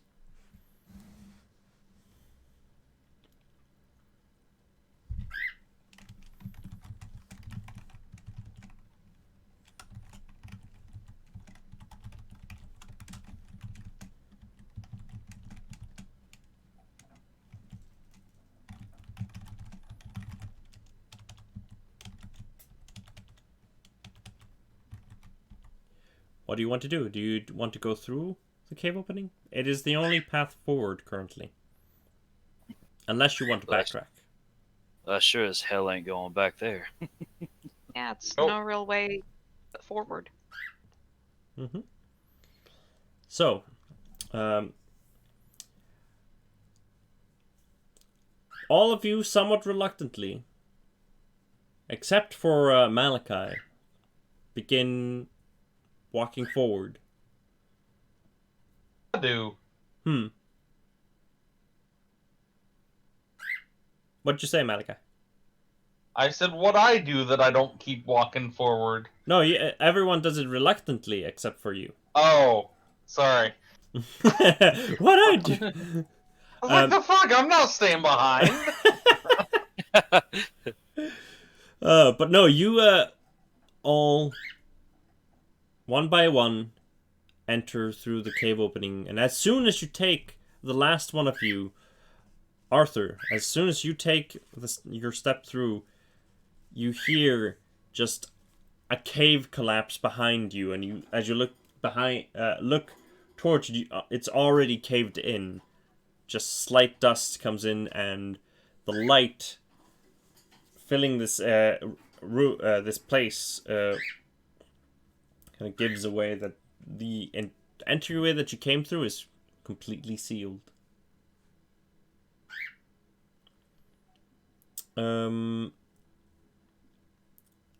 Alaska,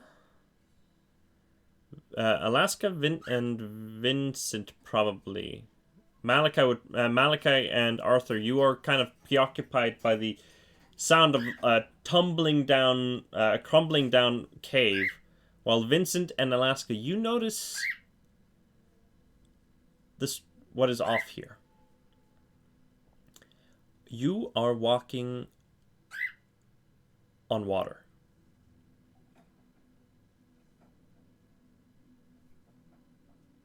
A clear surface. And when you step, just slight ripples form in the water.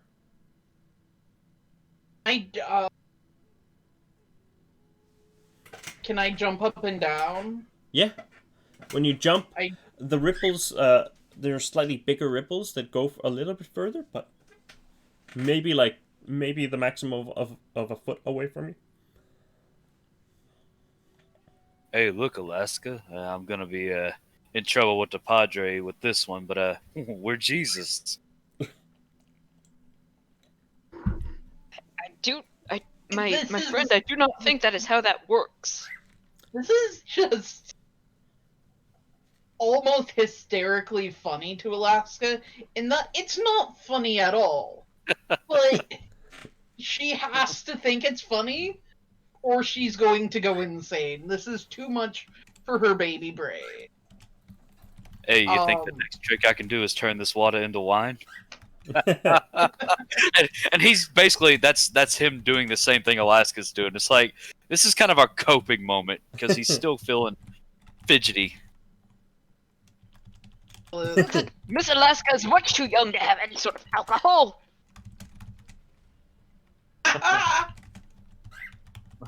Malachi just gestures and says, "L'chaim, it's got to be the Sabbath somewhere."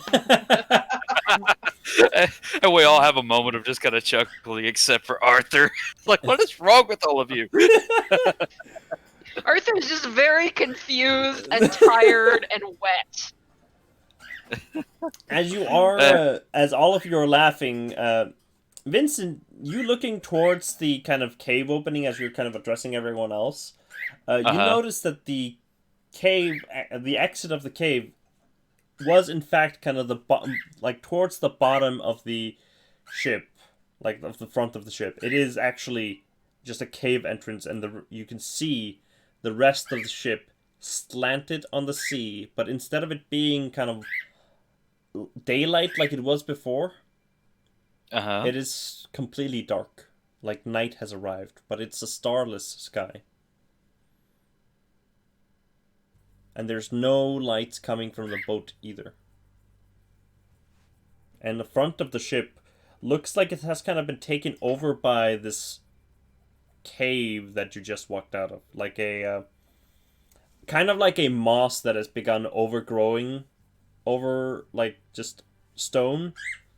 Except it's stone overgrowing the steel of the ship. Just most of the bottom of the ship is just ravaged by stone.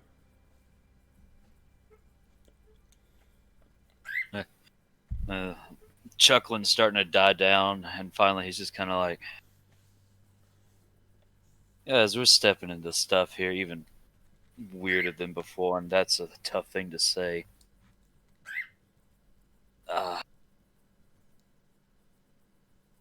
All I know is there's still 2 people out there, at least, that are in limbo like us.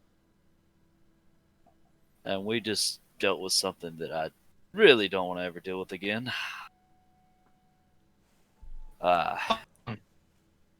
Where do we go? And I turn around, I just kind of look around. begin looking Michael, around. you roboted out. Oh, Michael robot Can it you hear out? me now? Yes, I can. Yeah, we can hear you now. Michael said I something. said, why What did you say? not? That was fun. That makes Arthur laugh, but like the crazy hysterical laugh. Oh, that's funny too. You. Roll for Yeah. me Vincent, roll for me a spot hidden as you're looking around. Yeah. All right. I'll take my success. Thank you very much. As you look around, you're like, there's not much to see other than a boat.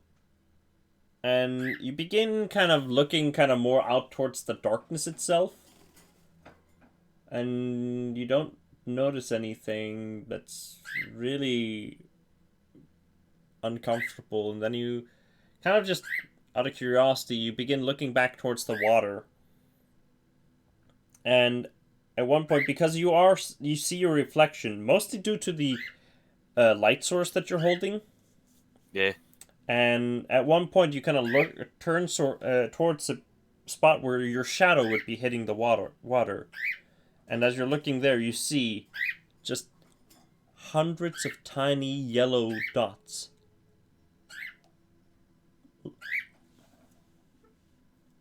Glowing in the water. Like far, far away from you. You know what? I'm gonna do something I'm just curious about anyway. We're standing on top of water. Guess I'll just kind of kneel down and see if my hand can go through it and towards the little dots. You put your hand into the water. I try to. It's Not like it's using magic or anything. I'm just literally seeing what Yeah. physics work here. it's really hard. It's like pushing against. It's like putting your hand into just wet concrete. It's really weird, and doesn't feel like water at all. It kind of reminds you more of the sand that you were walking in earlier. Uh-huh. And it's hard to push down. And eventually you just kind of pull your hand up again because it was like the pressure of it was getting uncomfortable. But as you are doing it, the lights in the water react. And you see some of them flicker for like a second. As if blinking. Wisp. I ask Malachi. I don't know. And I just sort of stare at them, trying to decide if I want to engage or not. Arthur looks down at them and then looks up, seeing if it's a reflection. Roll for me a spot hidden. Spot hidden. Nope. You look up. You don't see anything You don't see anything that catches your attention. Shocking. I know, right? Arthur's spot hidden is so good. He sees what he needs to see. How about you, Malachi, in Alaska? Do you want to do anything?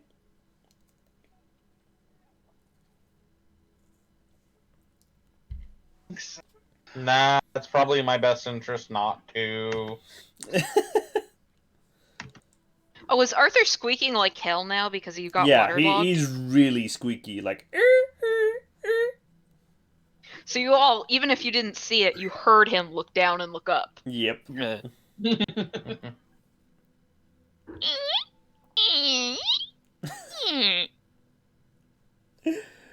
Yeah, that was you can definitely hear that.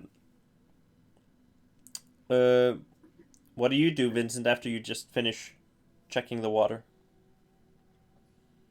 Alright, so they kind of started blinking with me pushing there. If my hand's out, what do they do? After a moment of you watching, they do it again.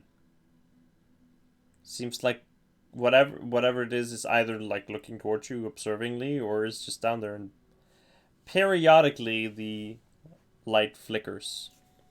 Not all of it at once, just you can just see like they're all blinking kind of at different intervals. Hell, I haven't tried this in a while, but I might as well. Hey, Arthur, I'm gonna do that thing you suggested before. This once. I looked at the lights. I'm like, hey, y'all, blink simultaneously if you understand me. Roll a charm with just roll a charm. Okay, pal. You see no reaction. It just continues. Hey, I said blink. Intimidate.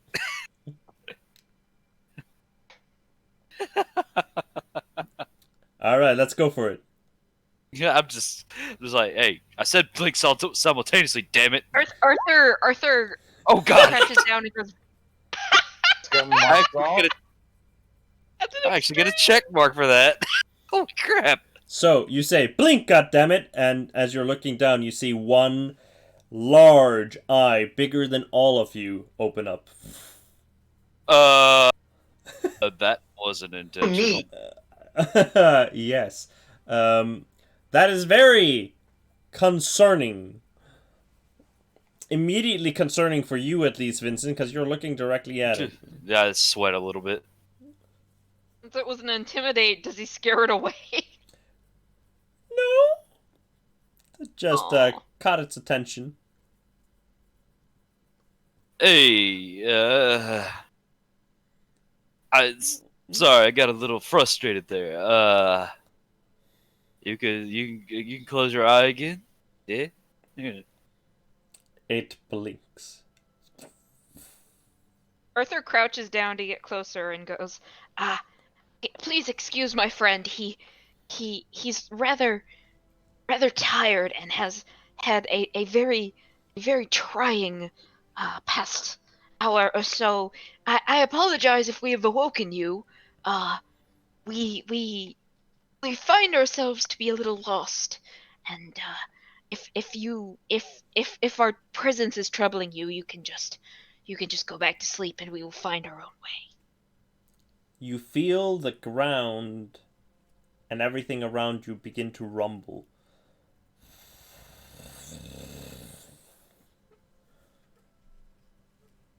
And then it stops. You hear from a distance someone call out, "That's not going to work." Oh no. Not at least if you're going to continue it like that. Turn towards the direction of Captain Baron. Yeah, you see the Baron, although not using his Scandinavian accent anymore, walk out from the darkness. His outfit now kind of drenched and with a bit of algae and all sorts of just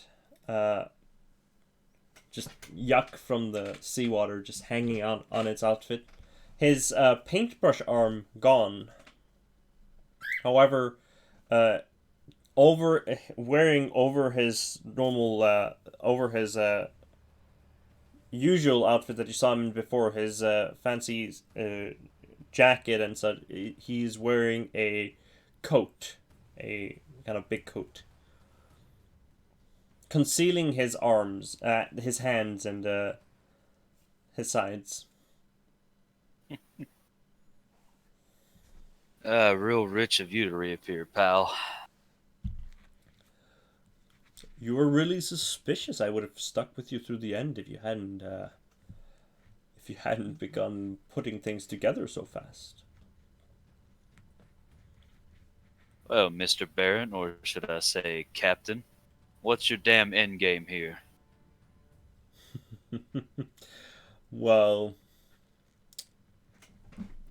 it is, I'm not sure it's going to matter much to you, but you were looking at it for a while there. And he, like, kind of motions with his head towards the giant eyeball looking up. We're all in a dream, so someone must be the dreamer.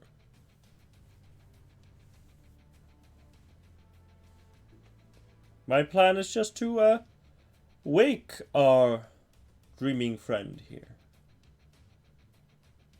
Can I Cthulhu mythos on that? Yes, you You can. know. Would anybody like to assist me? Everyone that wants to can roll Yeah. Cthulhu Mythos. Sure, why not? If there was ever an appropriate time to roll it, that would be now. I'll get mine first. Nope. Yeah. Big nope.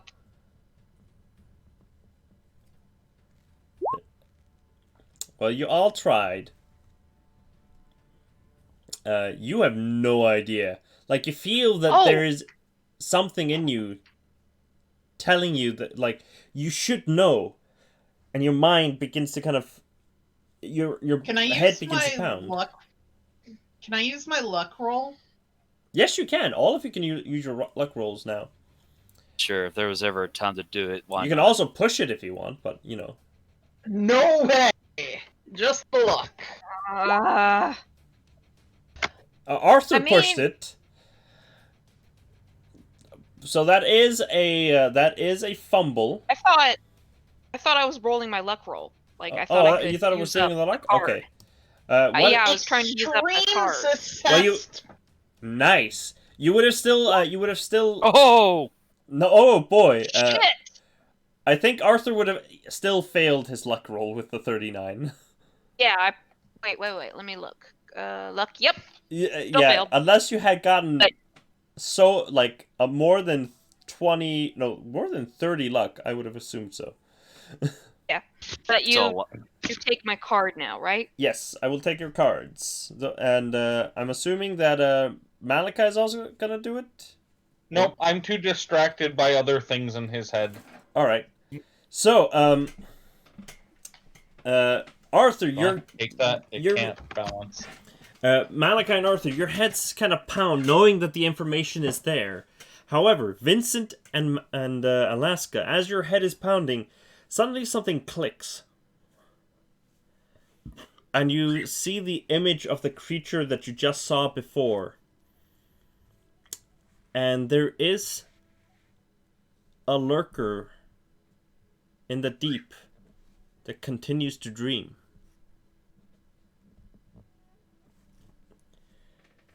And he goes only by one name. Only by one name that you know, at least. Cthulhu.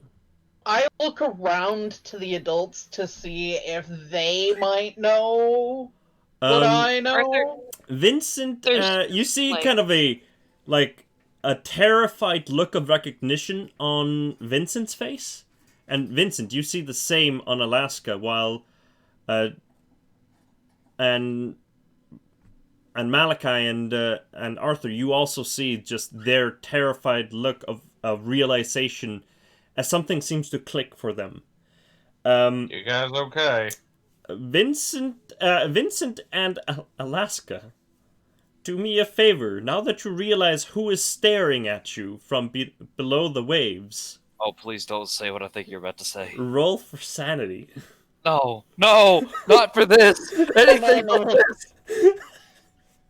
Anything but this creature. I success. No, even with the hard success, it doesn't matter. You don't understand why this doesn't matter. That is what I was waiting for. The sound of true despair. Oh! I know what comes even with the success. So, alright. Big buddy, no whammy roll, stop. Let's start with you, Alaska. You take 6. points of sanity as you just your head begins to wrap around it. And whoa, Vincent, you take 1. Oh God! However, how much sanity have you taken total, Alaska? Is 9. I Total took 3. of 9. And what was your max today? Yeah, you've definitely not gone over 1/5. So you're still good. 74. Yeah. 72. 74. 72. Yeah, so you would need to take, I think, 17 or something for it to be 1/5. So Yes. So you're good. You're like, you gain a temporary insanity, but let's see if you both of you roll your intelligences if you want to try to deny the truth. I think she's probably still at that age where that wouldn't make sense. Yeah. She's still learning that about shit that's in the world. You will gain 6 points of 6 points of Cthulhu Mythos. And Vincent, do you want to try to deny the truth? Or will you take that 1 extra Cthulhu Mythos? Vincent's going to accept that truth. Because really, he's got to accept it if he's going to get out of this. You might not want to walk away right now. I gotta take. Yeah. All And right. Vince, as far as I know, Vince is still good on his sanity in terms of the whole 1/5 thing because I'm only at 77 now, even after taking that hit earlier. Oof. So, like he was pretty stout on his sanity. I just forget the exact amount earlier. Was it like 6 he took? Yeah, It you was took. right. I think you took 5, just exactly 5 or something. That's right. I took 5, and then this was the extra. Okay, so I'm at 6. Both of you, in kind of terror, look down towards the just eyeball, realizing what is staring back at you, and roll for me a bout of madness, Alaska. Don't wanna. Well, nobody wants to. Except for me, I really like it when you guys do it. Oh boy. You gain a phobia! For 2 rounds. Yes. Well, this is not indefinite, so... Temporarily, I'm going to say, with what you just saw earlier and with this thing, you get... I don't know what the name of this phobia is, but you get a phobia for squid-like creatures. No more calamari for your family. I don't think... Yeah,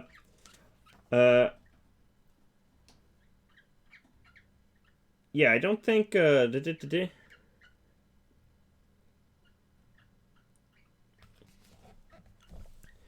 Oh, yeah, okay. I'm going to, for now, Alaska, I'm going to change a little bit, add something to your wonderful little traits and stuff. Great.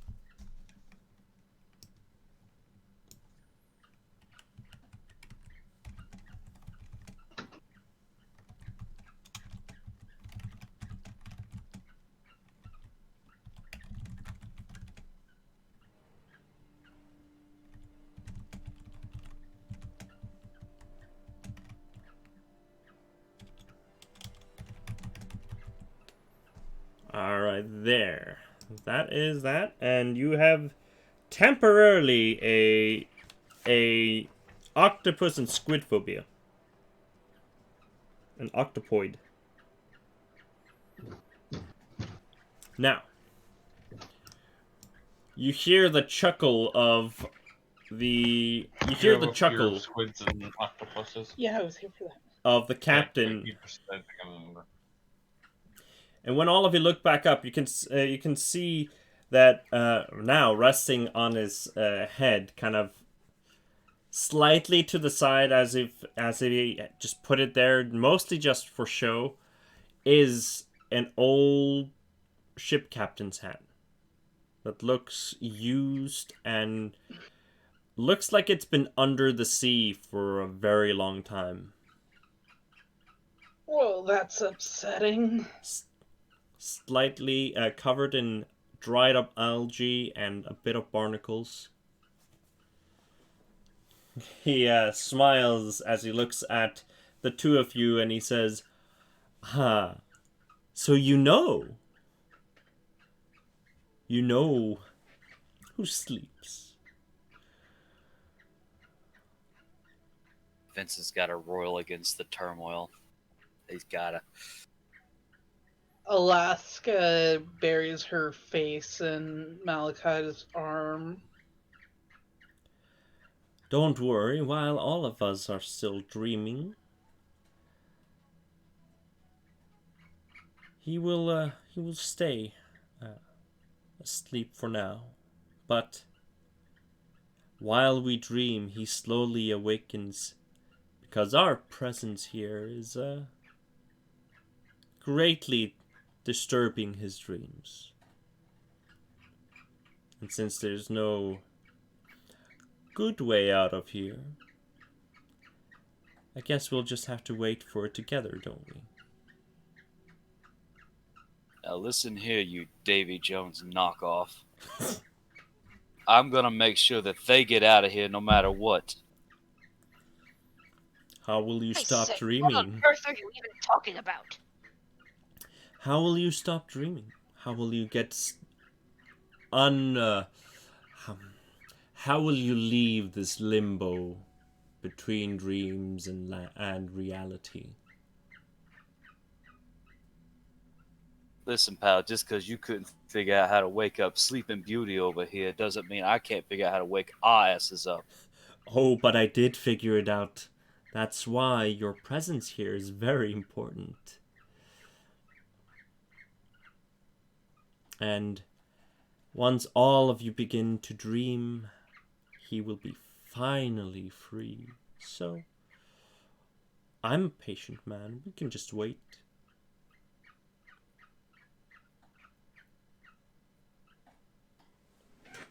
Oh, boy. Oh, man, what decision to make. Okay, and just real quick, like, we're basically on just a big plane of existence right now. It's kind of... Yeah. Essentially. Like, if there was ever truly a what is limbo, this is truly limbo. Yes. It's like your ship was literally pulled into limbo.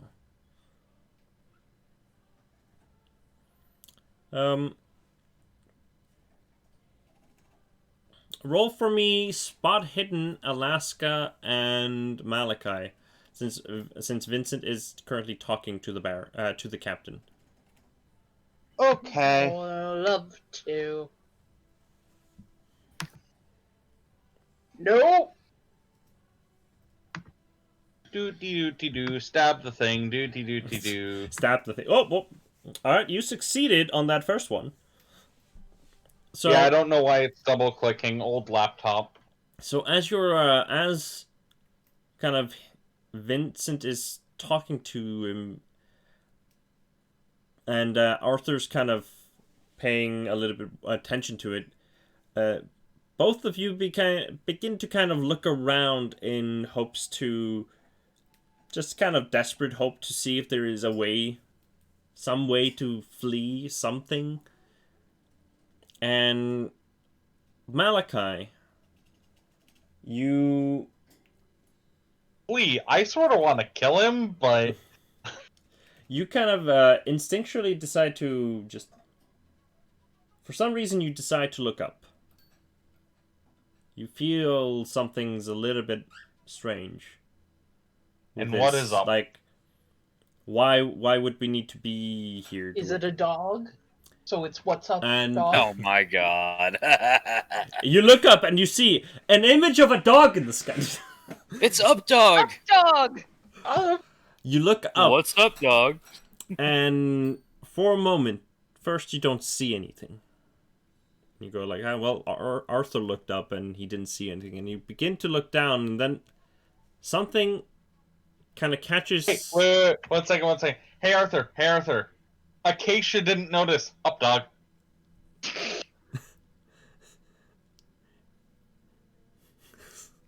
What? Continue.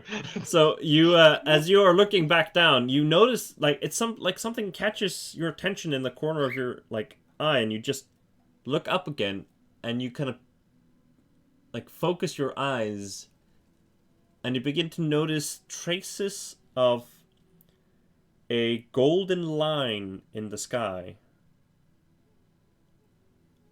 And as you kind of follow it, you begin to notice that it's forming a symbol of some kind.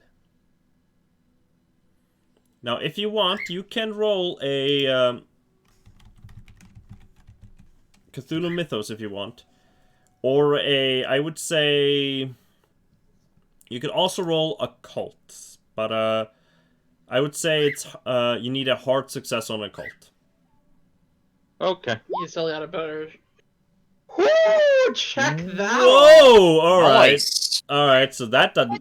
I know everything. I wrote a paper on that thing. Not only that, but you're the reason Alaska knows.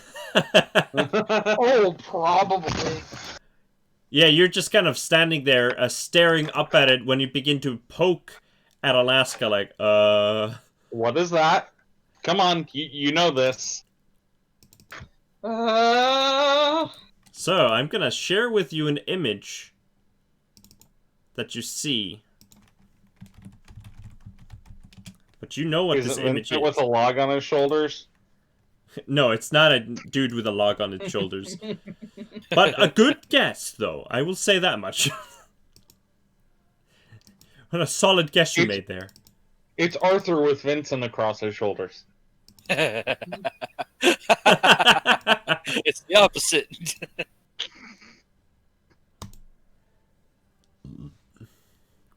A line with 3 other lines coming from one side and 2 from the other. It is an elder sign. But you notice It's that an eye with a flame inside it. it is the old one. Hmm. And you notice that that parts of it seem to be kind of degrading, like they're fading away.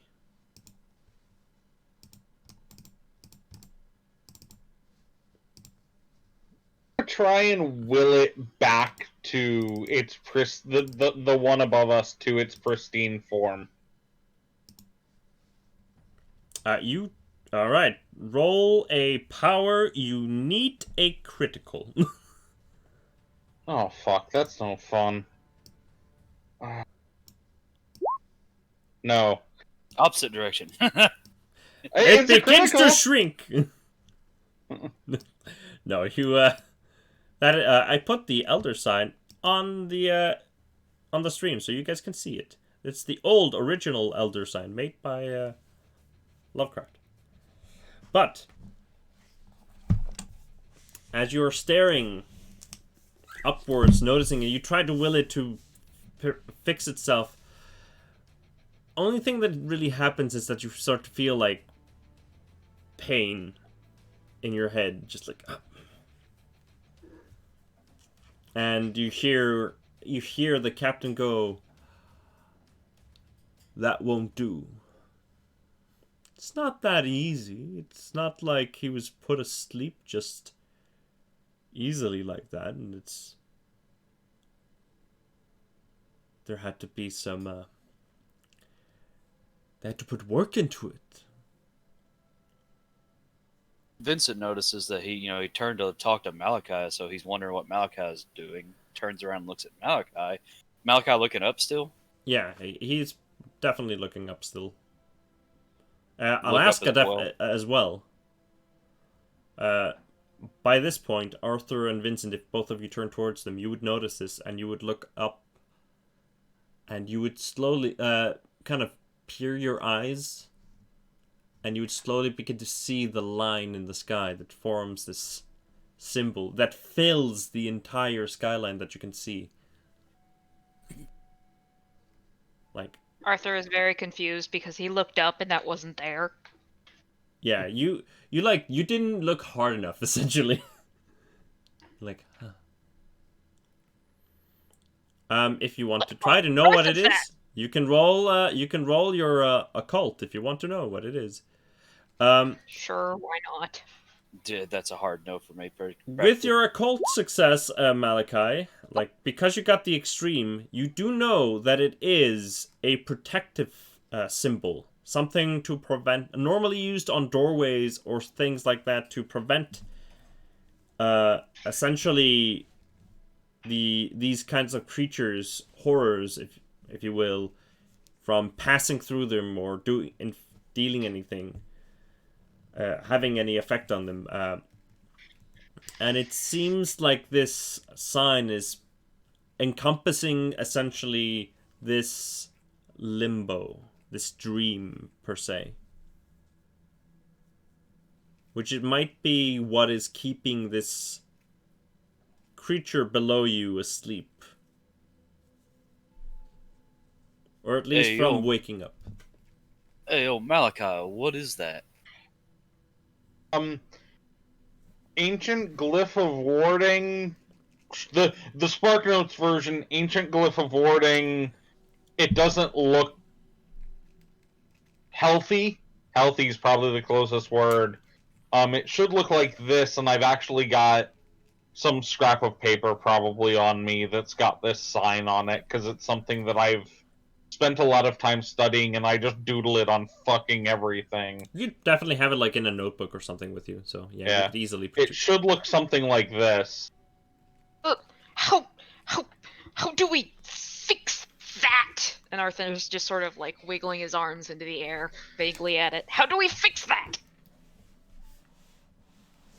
Beyond what I know today, also before today, I thought it was just a symbol. I thought it was just some lines on a wall, not.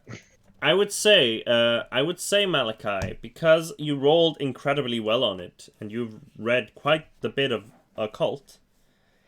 You didn't pay any attention to it really then, but you do have the spell for it. Okay.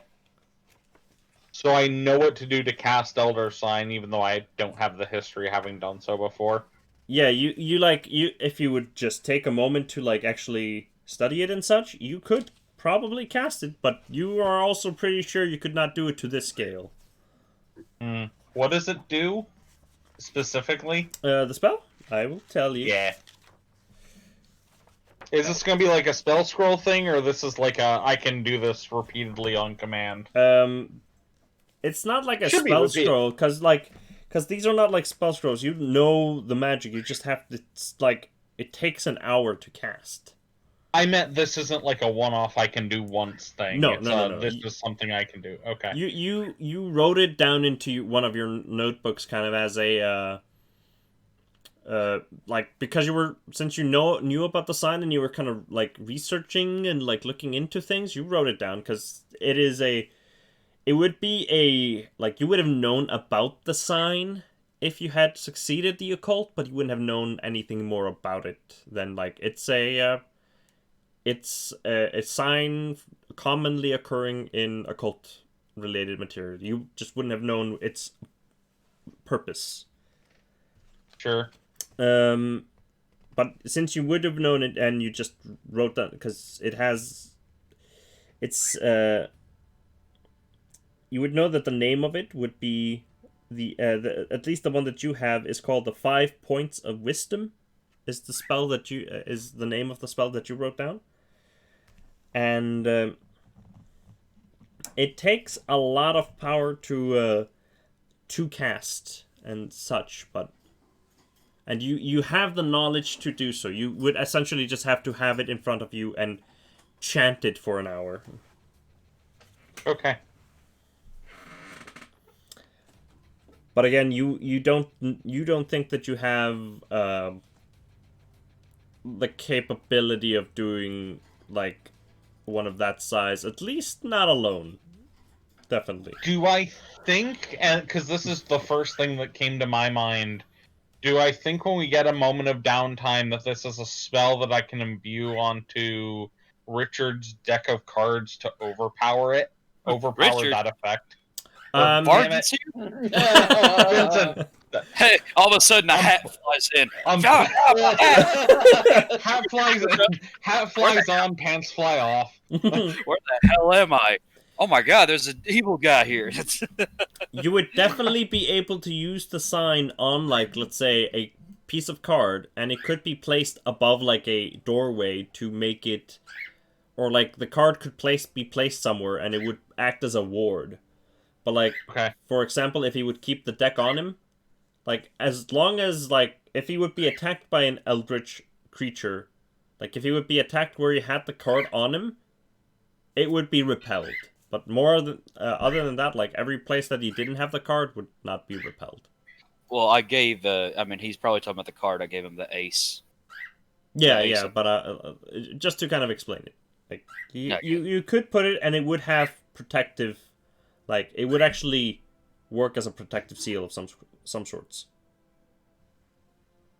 Hey, yo, Malachi, you got an idea of what we can do about that thing? Not right now. We might need to regroup and come up with a more permanent solution. But we probably have to fix that thing, or the friend below might wake up, and that would be bad. Arthur, shushes them all. Perhaps we would like to get to get into a space where there is not a man who has defied death several times before we speak of these things. Don't worry. Gets a bad-looking grin. Do we kill him again? Hey, don't know if it will stick. Hey, Arthur's getting very tired of this place. Hey, Malachi, I got a second question for you. Do you think blood would power that sort of thing you're needing to do a little stronger? Oof. That might be a lot of blood. And I don't know in this place that is not a place how blood functions. But we're probably going to need a lot of power for it at least, right? Could be a thing that happens, yes. And Vincent, he turns and looks directly at the captain. And he gets this big grin on his face. The scary kind of grin. He's like, Seems like you have a plan. And Arthur puts a hand on Vincent and says, Vincent, we don't know if you decide to spill any more blood, if that won't go the way of powering his ritual, seeing as he is currently trying to kill or deform all of these people to power it. If you kill him now, you might just be adding another piece that we need to dismantle. Hey, he just said people need to dream if they're dead. Come on, you hear a chuckle come from him as you say that. That is not a good sign. Oh, come on, just one little neck break. I promise Miss Alaska won't see it. Arthur puts his hand, like his wooden hand, and he's trying to point his fingers, but his fingers aren't articulate. So it just looks like he's shaking his, like, Ken doll, perfectly straight hand at Vincent. Just, no! It just looks like he's karate chopping the air. No, Vincent! Until we know more, we can't do these sorts of things! Right, all right. I promise I won't kill him. But after we have taken care of this abomination, you can do whatever you want. I wash my hands of it. But I do want to make one other particular point. That guy there's got a lot of power. He might have a lot of blood, too. We need a lot of power. Do we also need a lot of blood? I don't know yet. All of you are so bloodthirsty. We don't... Anything he does is only going to hinder us. Do not trust that we can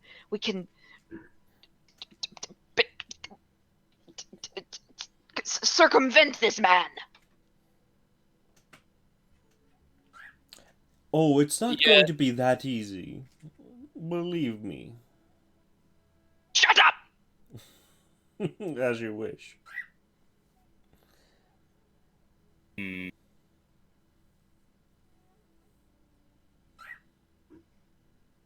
Well then, Arthur, what do you suggest we do? Hmm?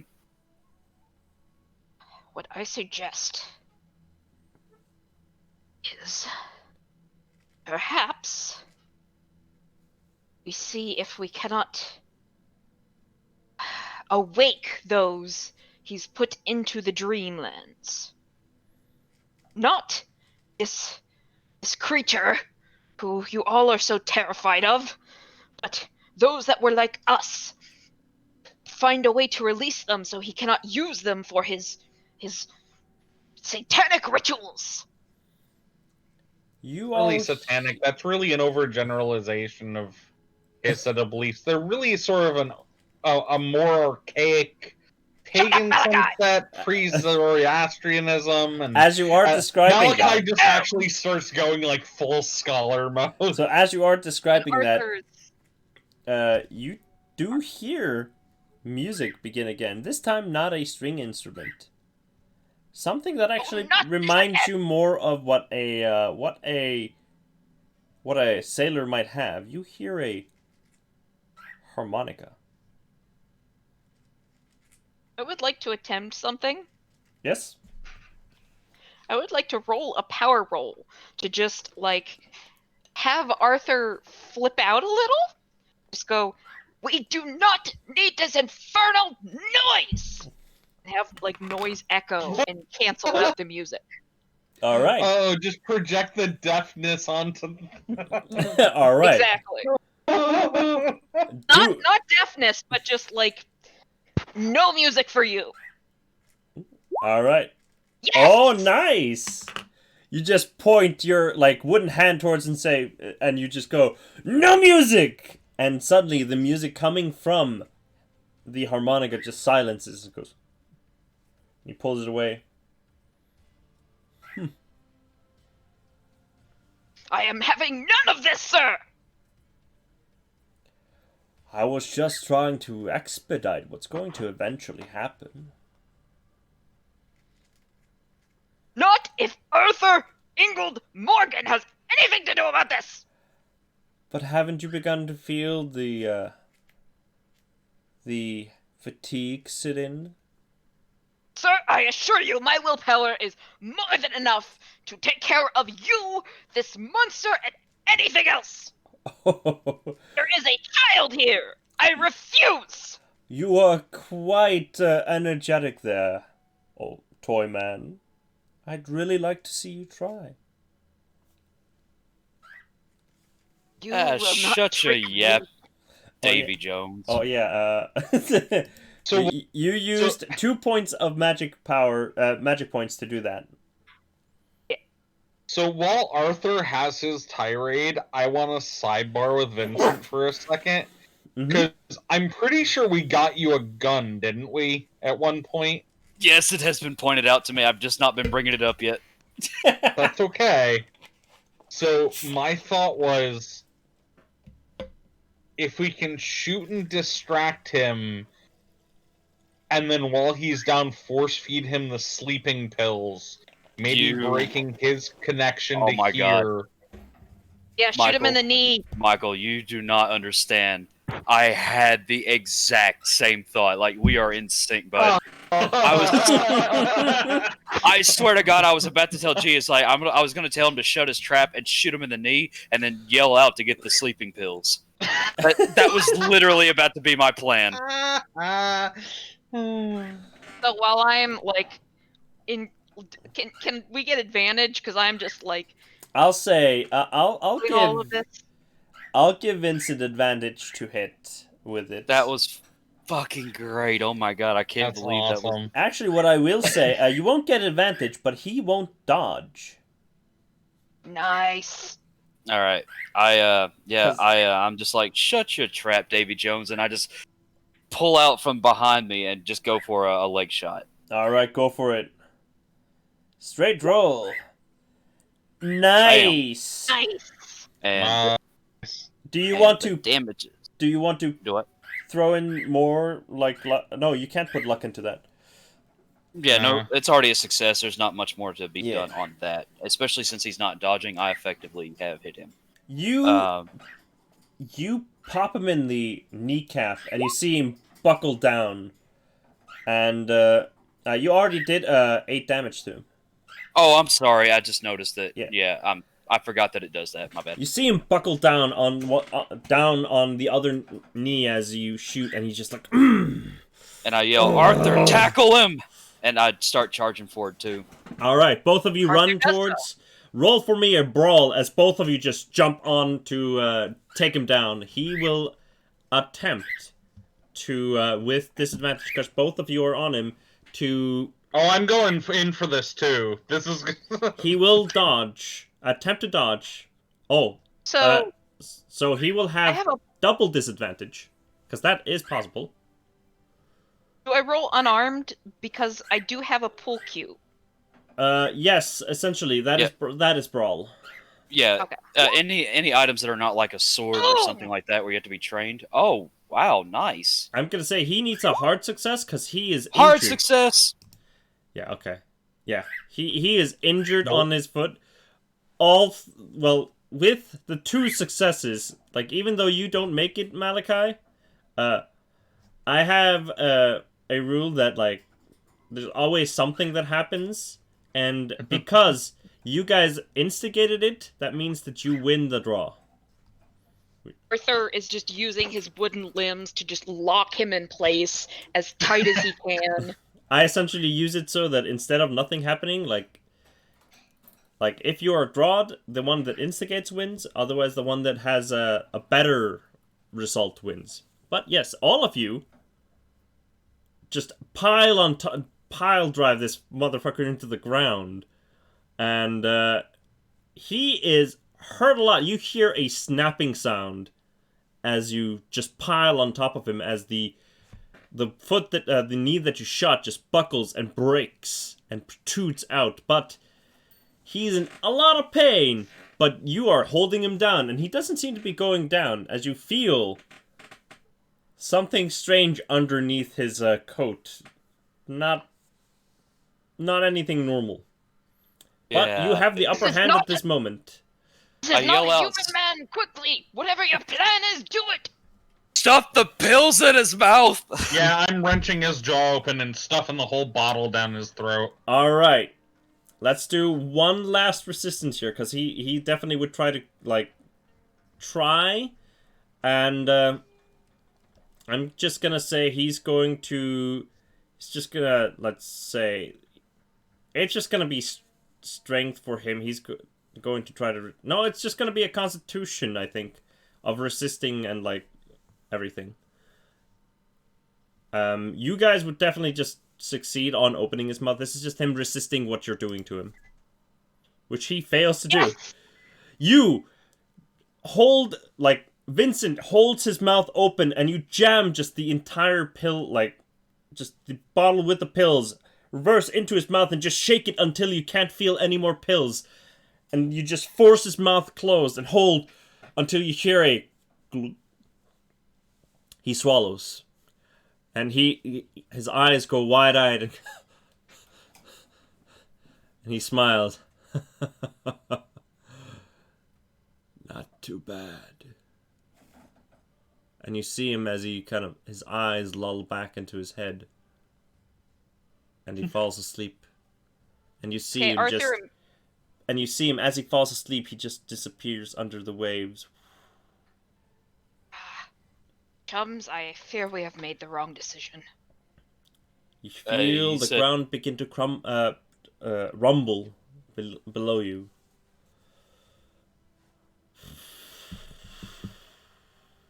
The eye continues to stare up, but now seems to be focused on all of you.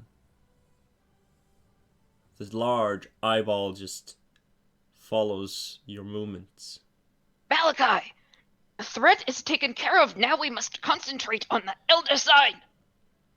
By the way, I'm assuming the Vincent nor Alaska have pointed out what they saw, what that is down there.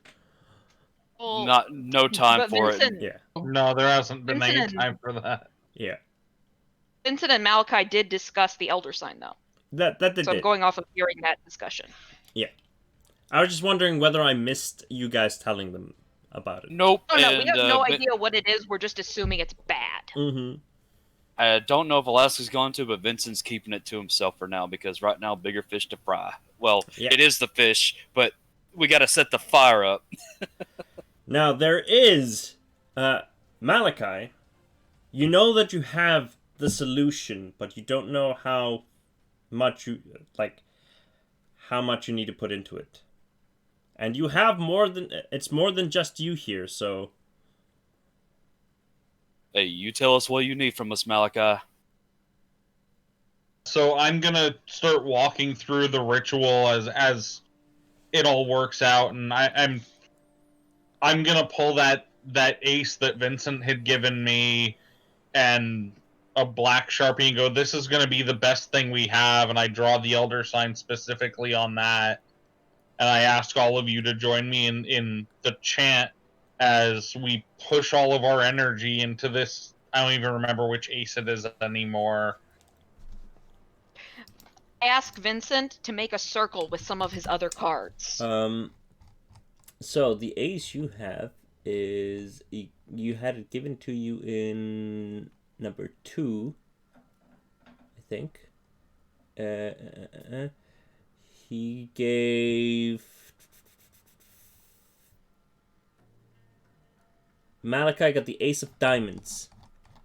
Okay.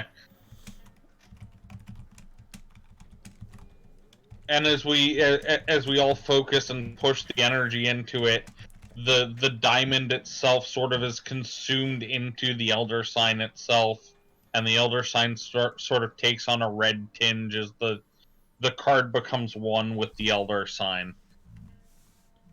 And I say one thing. I'm like, Miss Alaska, can you ask Harold if he can join in with us here? I don't have him. You You must don't- have him. I don't have Where'd he go? Harold's run off. We must find him. So can we pour in our luck I don't and have magic points to this? He's You over can. here. So, yes, to an extent.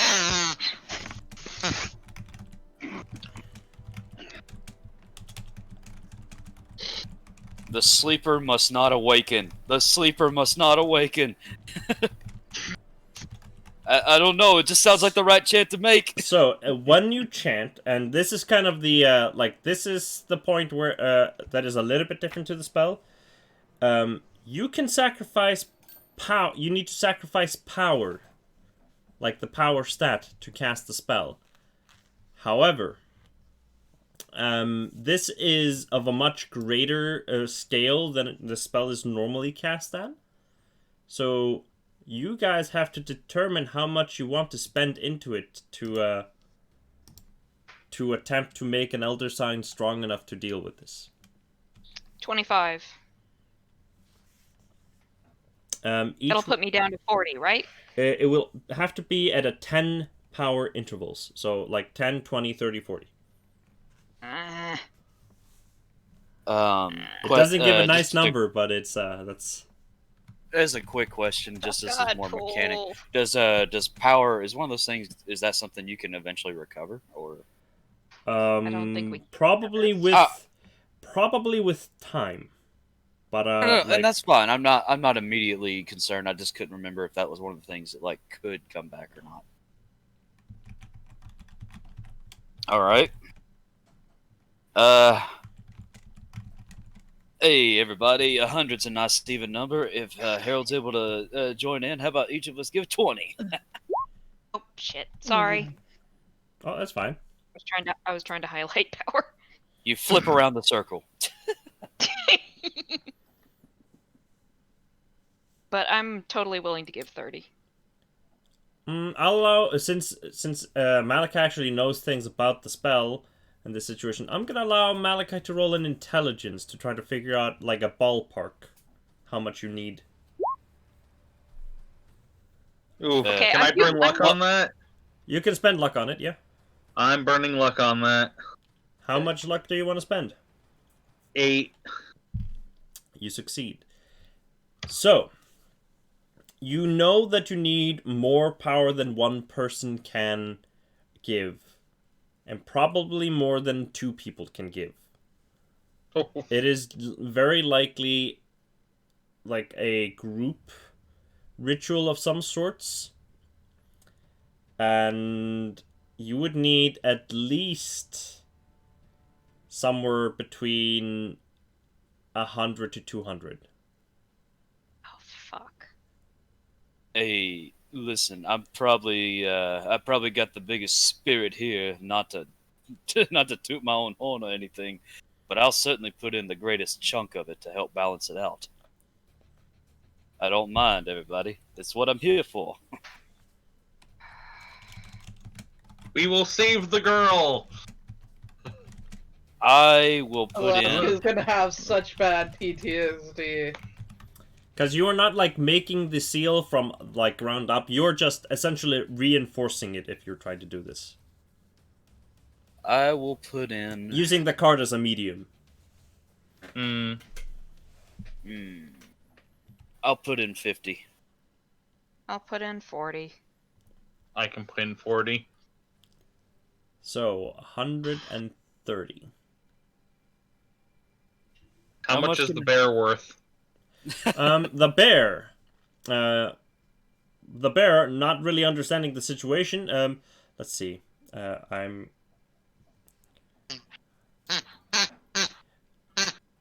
Did you only put the ace there, or did you put any other cards? I mean, we can put other cards. We just set up the ace for the sign, but Okay. I said we should make a circle with cards around it. tell you what. That's an ace, and it's diamonds. Let's make it a royal flush out of the rest of the diamonds. So you make a diamond royal flush. Yeah. Oh, and just for kicks, jokers are wild, and I'll throw in a joker on the side. In the shape of a diamond, so it's the card and then a diamond shape. Yep. All right.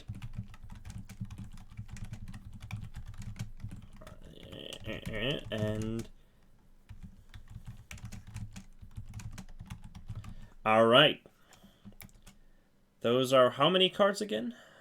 One. Well, if it's a roll flush, it's gonna be 5 cards plus the joker. That's 6. So, okay, not counting the ace, it's 5. All right. Okay. And I figure that represents, at least represents all 5 of us, including Harold. Yeah.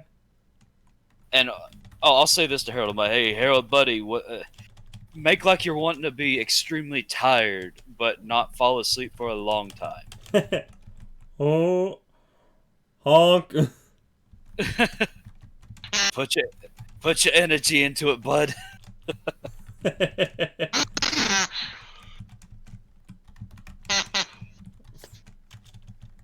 I accidentally wrote $, pal.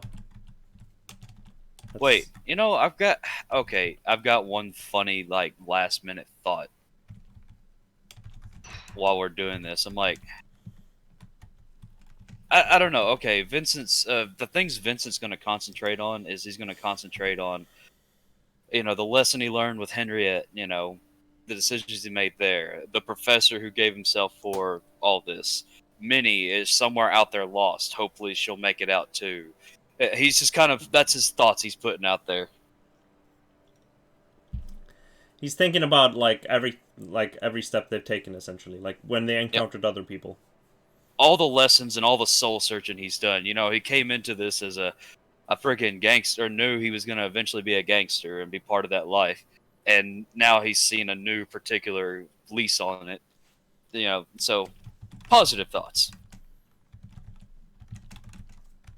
I don't know what anyone else is going to do, but that's definitely his thoughts.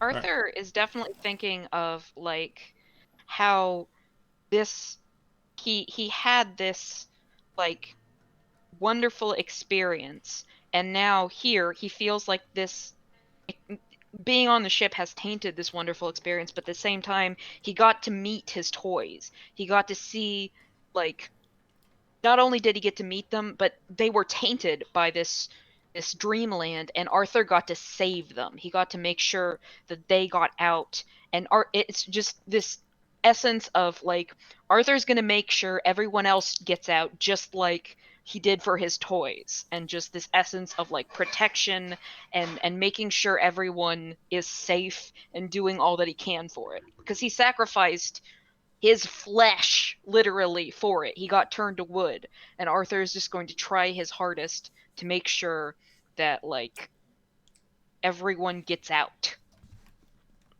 All right. So, as all of you except for Alaska chant. Are you putting in, or are you staying out? Yeah, I will put in. Because Malachi will try and keep you out of this to the best of his ability. To be fair, I probably couldn't do much, so I'll put in like 10. All right.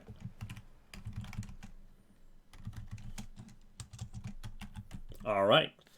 You all chant.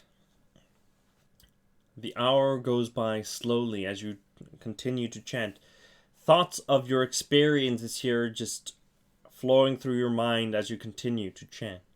Alaska, you holding Harold tightly to your chest as you continue to chant. Do you think about anything special while you chant? Just being home, standing on my balcony with the sea breeze. Malachi, as you continue to chant, what do you think about? I've got to get the girl home safe. All right. Screw the rest of it. Collateral damage, but the girl gets home safe. All right. The chant continues.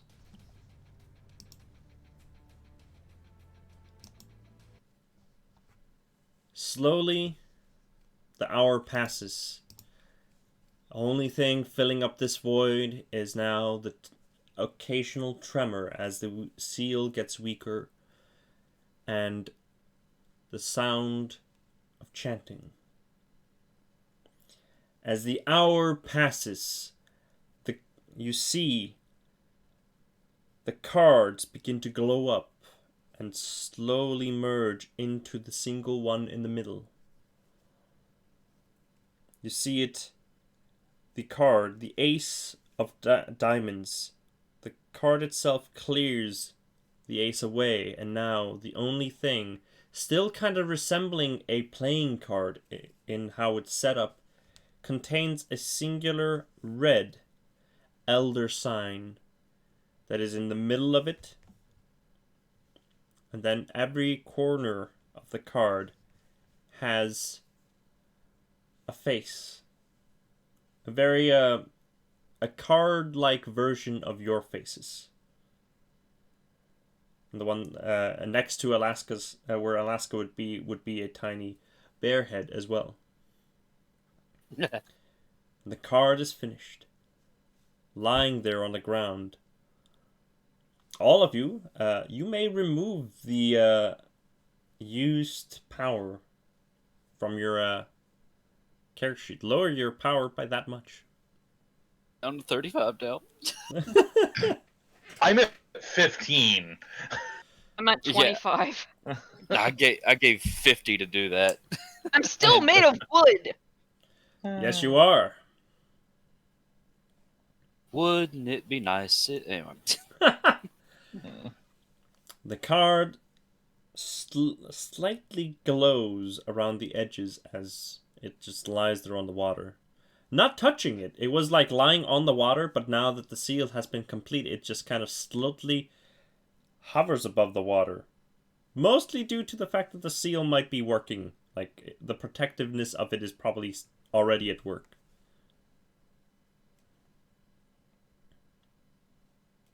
What do you do? Arthur just falls to the ground. Sort of sit, just big. Plunk. Is the eyeball closed? No, it still stares. All of you are very exhausted. Like, mentally exhausted, more, not as, like, physically. What does the ceiling have on it? The ceiling is still kind of in a rough shape, but essentially the elder sign that you prepared is still on the ground. You haven't technically seen applied the patch. Well, chums, that's half the job done. I just look down at the eye. I'm like, go the fuck to sleep. Sorry, Miss Alaska. She's not even paying attention. Oh, good God. Harold, you got any ideas? Huh? And he just, like, looks at the card, kind of confused. Arthur goes over and picks the card up. When you pick it up, Arthur, you immediately feel kind of a shockwave go over you, and all of you see as, like, instantaneously the wood on Arthur's body just splinters and shatters away, and Arthur is standing there, whole. Well, that's convenient. I hope this is permanent. My Put the clothes card don't need down. a belt. Now you're like just as you were before. You are a bit damp, and your clothes are not made out of felt anymore. Okay, I'm gonna try something stupid. All right, Arthur is gonna take the card, all right. and just like he flung the card to help Vincent with Henrietta, he's gonna fling the card into the elder sign above. All right. Roll for me throw, just for the heck of it. Can I do sleight of hand? Because I did that last time. Oh yeah, you can do that. Fuck. Well, you fling it up, and that roll was mostly just to see how well you threw it. You throw it a bit awkwardly, but it disappears into the darkness above. And you don't see it come down until you suddenly see the sign above glisten once more, fill out. A just glorious golden sign fills the sky, fully restores, and the rumbling stops, and you hear a angry growl come from below. Is the eye still open? The eye, as you look down, you see the eye slowly just fall back, and all of the tiny glowing dots around it fall asleep once more.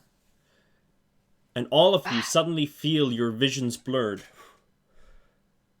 You feel a immense fatigue take over you. Your eyelids become heavy. Your bodies begin to crumble down to the ground. And you all fall asleep. Oh shit, did I kill us? Or to stay awake. Vincent. Yeah. You wake up as you feel something like pushing you around, like as if they're trying to wake you.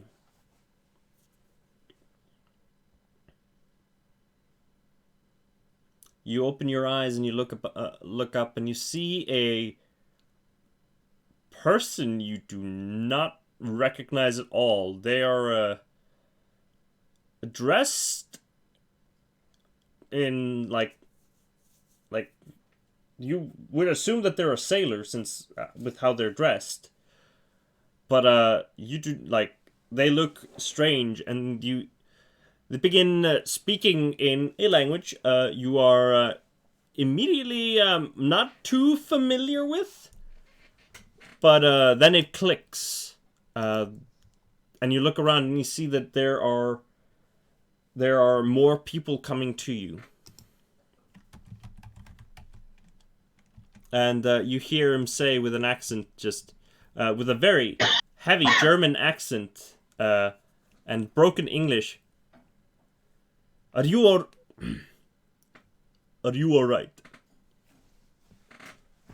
Yeah. Hey, stop staring at me. Where the hell am I? We just found you on this ship that came empty to our harbor. And I look around. You look around and you are on essentially you're essentially on the front of the ship, like where the I think it's the bow, right? Yeah. Yeah, you're on the bow of the ship. You, Alaska, Arthur, Malachi, and a pretty big bear Yeah. Yes. are all lying there. Just they haven't woken up yet. The Germans seem to be somewhat reluctant of touching the bear. Yeah, I know. He's okay. His name's Harold. He's cool. Hey, Alaska, wake up, Malachi, Arthur. And start like trying to wake him up. Alaska, you are the second one to wake up as you feel the like rushed pushes of Vincent pushing you awake. Kid, we made it. We're awake. Are we home? I'm looking around, hoping it's the port we left. No, I'm pretty sure we're in Europe. Harold's over there. Yeah. Malachi, Arthur. You go and push them both awake, and they slowly kind of rouse from their sleep. Do I still have the cane sword? Yes, you do. Yeah, when I get pushed awake, it's still sheathed, but I swing the thing at whoever tries to wake me up. They like Arthur. kind of instinctively back away when you swing it, but the one that's next to you is Vincent. Quickly there with you. Oh, sorry about that. Hey, that was a rough sleep. Hey, I don't know where we're at, but we're somewhere, and it's people. If you had anything that was mystical with you in there, that was like very strange when you picked it up, it is no longer on your persons, by the way. Or if it is, it's just a strange random knickknack that you found on the ship. Do we still have the autobiography? No. That one is currently just an empty... you don't even have it. It's gone. Okay. I have to do it. Oh, man, I know this is probably a bad decision, but it might be a good decision. I'm going to wake up Harold. You go Harold. And you push Harold, and slowly you Harold. hear like... Harold, buddy! I hold my hands out, big and wide. He like stands up, and for a moment you think he's about to maul you, but he like leans down into a hug. You're big and fluffy now! Arthur's just so confused and tired. This is the dumbest thing. It's like, former gangsters, like, all happy about a big fluffy bear. You hear Vincent has a new pet. You hear the Germans talking like a little bit to each other, and you see one of them as one of them comes, stops them, talks to them a bit, and then goes back. And after as you are kind of hugging the bear, you notice they bring a very, very kind of bruised in a very bad state, but still barely alive, Minnie, the girl you found from before. Hey, Minnie! She is very much unconscious and very much looks very hurt, but she's alive. Oh, damn. A thought occurs to Alaska, and she turns and she's like, What year is it? It's 1892. Year we left, right? Yeah, that's the year you left. The ship just arrived in Harbour according to schedule. But it was empty. There were no people on board, which caused a lot of worry until we found you. It was just the ship came empty to Harbour. Came without a captain, and stopped at the harbour without any guidance. It was a strange sight. You just see pirates! you see like a 1,000-mile stare from like almost all of the sailors as they just talk about it. Is it just us? Not and Minnie and the bear, and no one else? Nobody else has been found on the ship. We are still searching, but nobody Pirates! else. Arthur just blurts out pirates. The Germans are taken aback.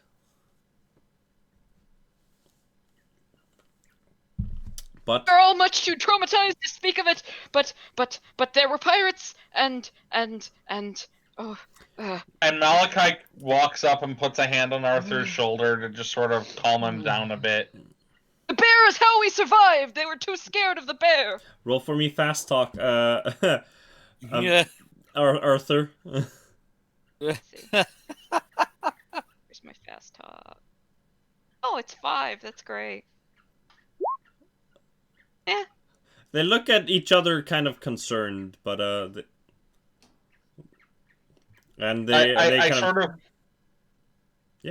I sort of push Arthur back a little bit and go, listen, the last that I remember is I was sitting at a table with these guys, someone drugged our food, and then we woke up here. The bear is safe. The bear was with our companion, Vincent.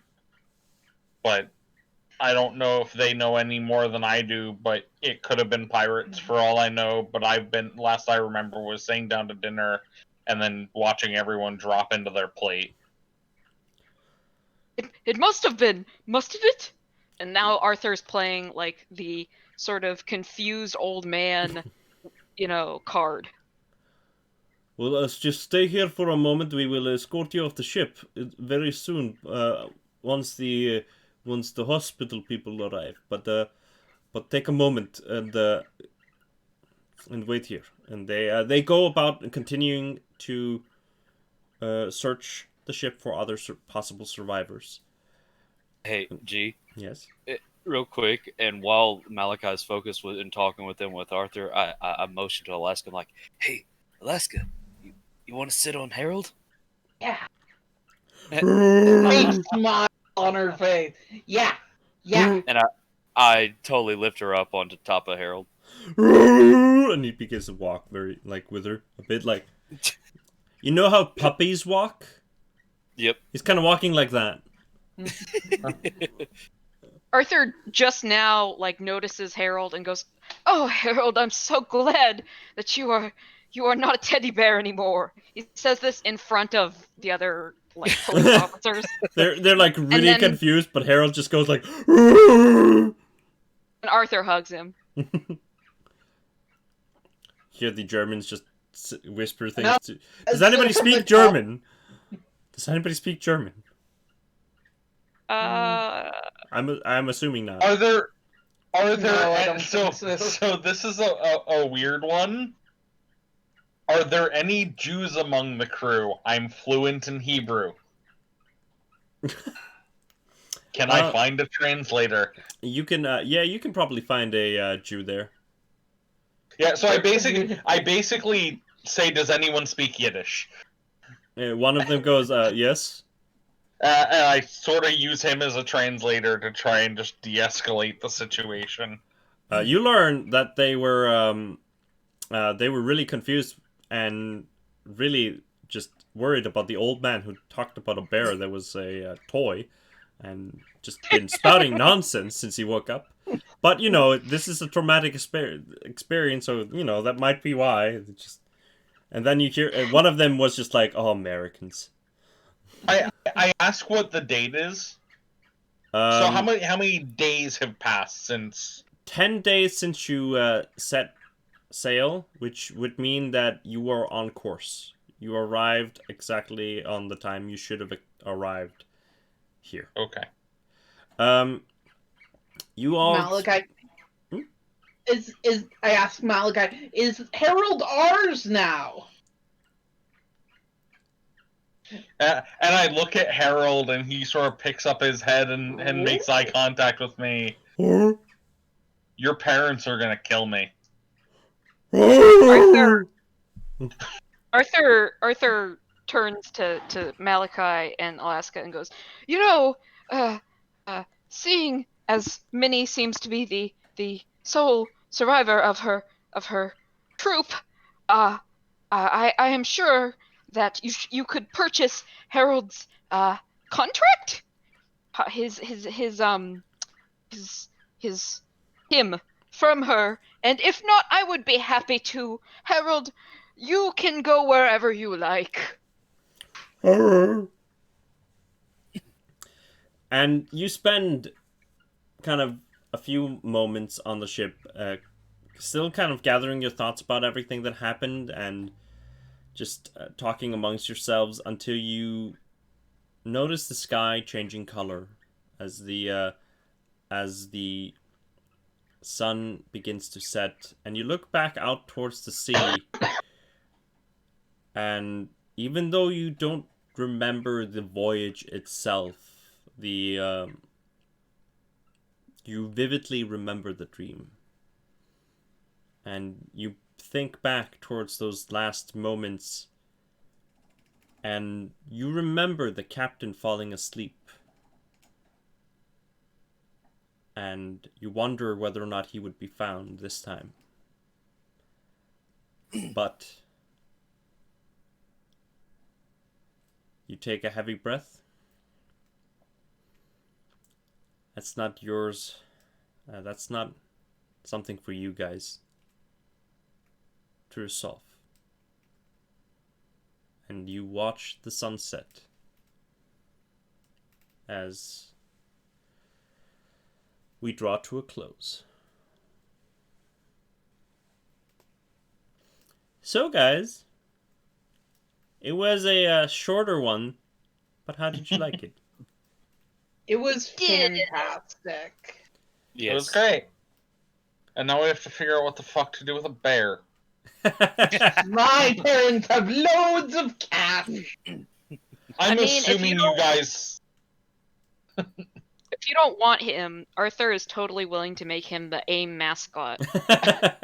Take him around, like toy store openings and factory openings, and just have an excuse to be an eccentric toy maker with a bear. Hey, Arthur, you need a new accountant? I need a job. I want out of the other job. Of course, my boy! So we at least know how that's gonna end.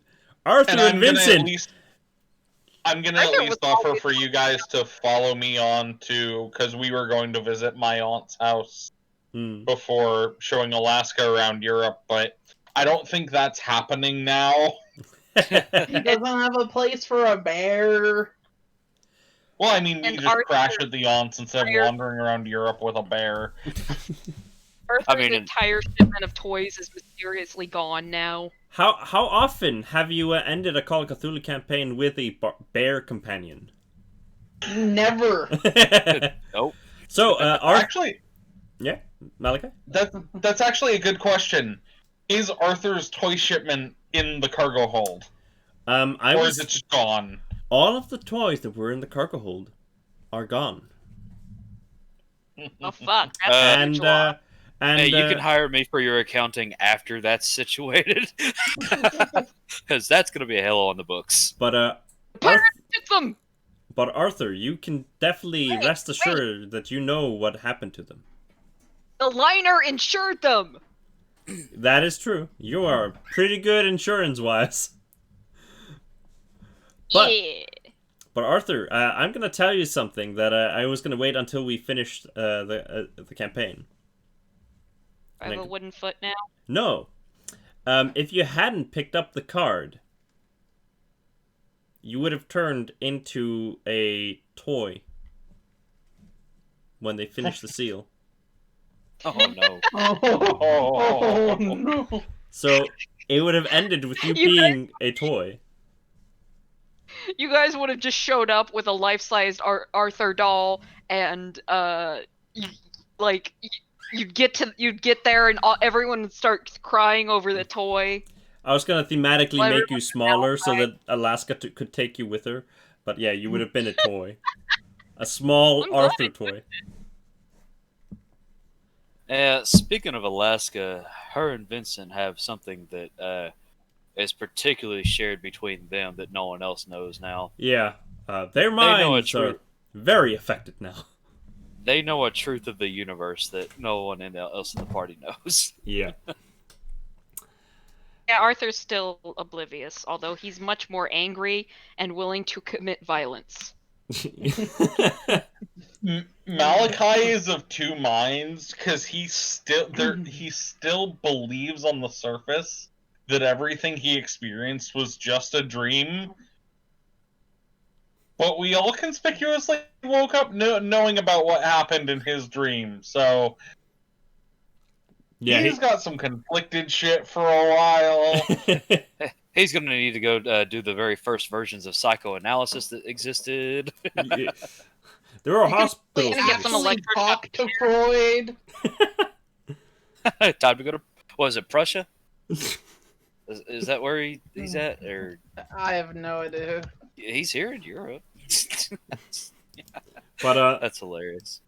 But yeah, like there were times. The funniest thing about it was that you guys at points, like you took your times in some rooms, but like when it came to like actually navigating the maze, you weirdly enough, like one like out of like 9 out of 10 times you picked the right route immediately. Really? Yeah. There was like one point where you took a detour, and that was in the first cargo hold. There was essentially like the other door. The other door would have taken you like essentially past the stairway immediately. Like, you would have gone into a different kind of hallway, which would have been like in the somewhere in the where the suites are, essentially, and all of the doors there were gonna lead to random places, but a door there led essentially just one of the doors there led to past everything. There's a couple other. Yeah. Oh, sorry. There's a couple other things that, Malachi questioning the validity of everything that just happened. At some point, Vincent would check his actual deck case and see how many cards, if they're actually missing. Alaska, I don't think she ever used her ace, correct? No, Alaska's the only No. one that didn't use a card. So does she still have hers on her, technically the mundane version? Yeah. Oh, yeah. Heck Lots of crazy things that we took out of there that totally were only part of the dream. All of the cards you used are actually gone. By the way, I will tell you this, just for fun. Like, the actual power usage you needed was 150. And Harold put 20 into it. And the funny thing is, because you used the diamond royal like straight flush, and the red joker, not counting the ace, because that was the focal point, you got like a total of 100 and something. Let's see. You used a total of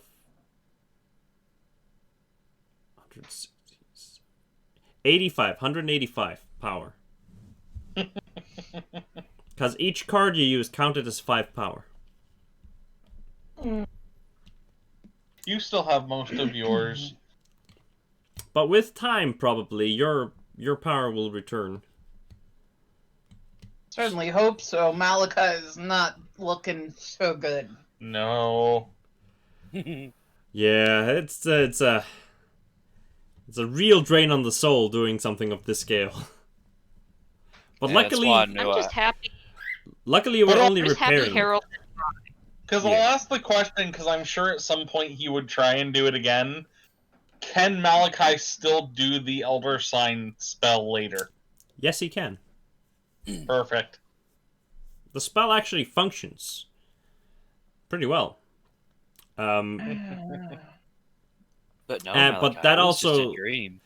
But that also like confirms to you everything that happens in the dream. At least if he was doubting it, the moment when he tests out the spell would be when he would confirm that the dream was real. Yeah. And yeah, it's I was wondering whether or not you would have told Malachi and Arthur like at the end what they saw, but it's good that they kept it, because I would have made them roll one last insanity to when they would have realized what was lurking down there. Like having the No. sanity defense. It is nice not to know. Yeah, I think it's also that possible the young members of the crew, or because, wait, how old is Malachi? 32? Okay, and yeah, Vincent's around 25 and whatnot, and so I guess, I don't know, it's just that shared understanding between those two. Yeah, I feel like that's gonna be a lifelong friendship of recovery. But it was really Expecting the pills to get used against the captain that way. Hey, so, that was one last good strike from Arthur from the grave. that was great. I was very happy when you guys did that, because all of the things I presented in that room were I thought that one of the good ways to give you like outs in the last encounter would have been like, I wanted to present it not like just before or anything like that. So yeah. I wanted to see what route you would have taken. You could have killed him. Oh no! I fully. It's so funny that Michael immediately was like, "Hey, do we, have a sidebar?" Because I was sitting there and I was the whole time, because Vincent's really tried to get away from, like, he's protected, but he doesn't want to be murderous. Yeah. I was really trying to just use intimidate there, and I was just like, well, I've got the gun. I guess if anything, maybe I can, because the whole time I was sitting there thinking, it's like, maybe we can just bring him down somehow, and then either get his power or just neutralize him while we do our other thing. And then I was thinking about, oh yeah, there's the pills. Maybe it works reverse. And then as soon as Michael's like, sidebar, hey, what if you shoot him, bring him down? And pills. It's like, holy crap, we're so in the dream sync together, we're even doing it in real life. It was really good that you shot him in the leg and hit him, and you did a lot of damage to him. Like, and when you piled all on top of him, like, what he was gonna do when he was gonna resist you is he had multiple tentacle hands underneath there.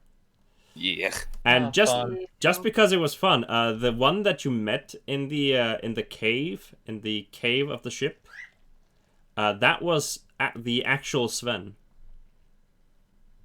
Ew. He was not as lucky as you guys. Yeah. He was still in limbo, turned into that thing. Poor Sven. But yeah, like there were a few traps. You were pretty lucky with with a few of the traps that I put out there. That like essentially I had it so that if there were two ways for you guys to essentially in quote unquote die. That was to go to 0 health. If you would have, because there you could have actually like helped people then. Like you could have used first aid and stuff. But if you went to 0 magic, you would have fallen asleep and nothing would have woken you up. Neat. Oh, I was pushing that one. Yeah, you were really close to that at one point. It's also I think when you all took a nap at one point, if I remember correctly. and I made you Yeah. roll power rolls. That was to see whether or not you woke up. Oh. There was a chance that when you went to sleep that you wouldn't have woken up again. I had a feeling, and that's that's why I was like, hey, let's do it 2x2. Maybe that'll give us a chance in case we do like something weird. But yep, You were all Fuck really that. lucky on that one. I was really happy with this game.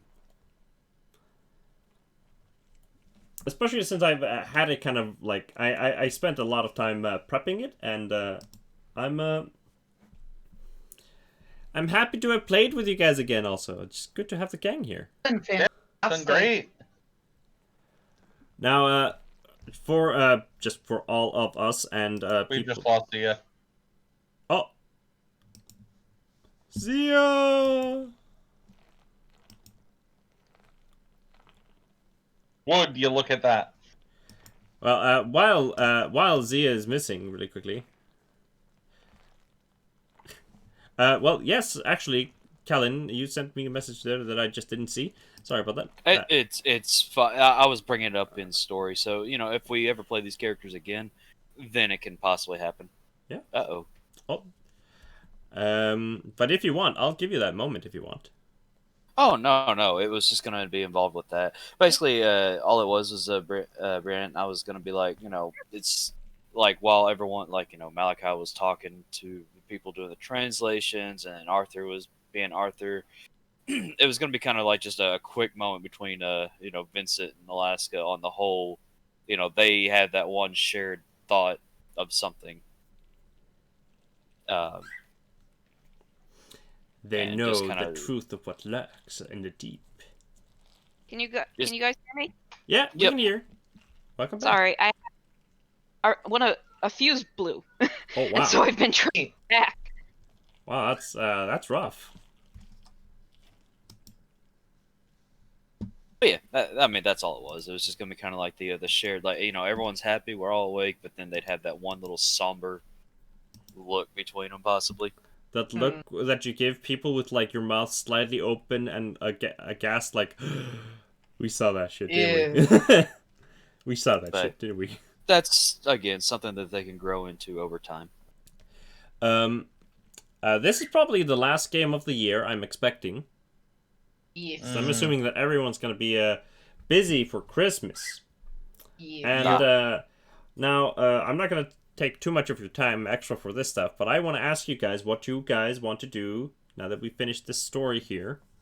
Do you all have any sorts of like special requests of something to do? Because I'm down to running whatever. I knew Seventh top of my Sea head. was an option. Yeah, the 7th Sea stuff I can prep up, because we can do, like, there's a lot of interesting things that are possible there.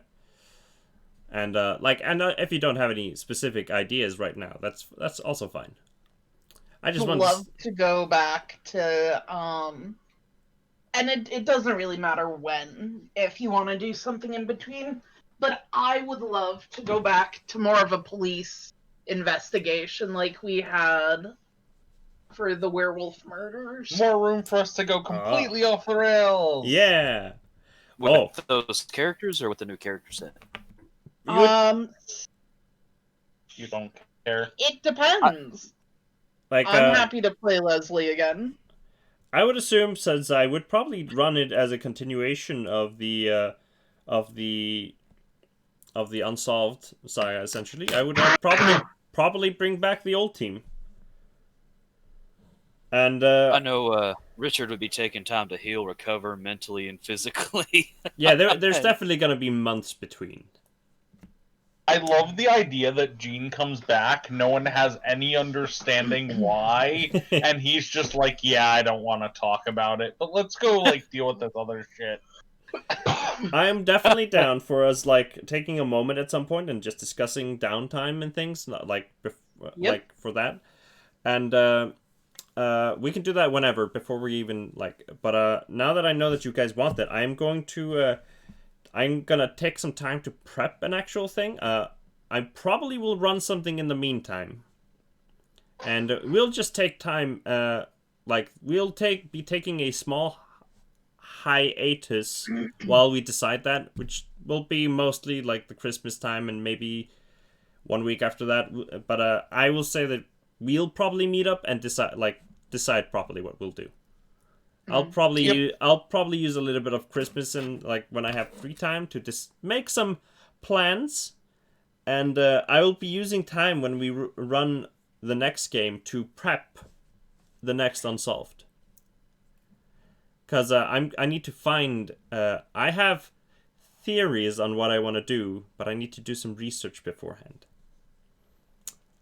And I was gonna say if you wanted to do a one shot, I know that I'd love to play either like a Kids on Bikes or Kids on Brooms or like a Grim sort of thing if you wanted to. Oh yeah, that would be really fun.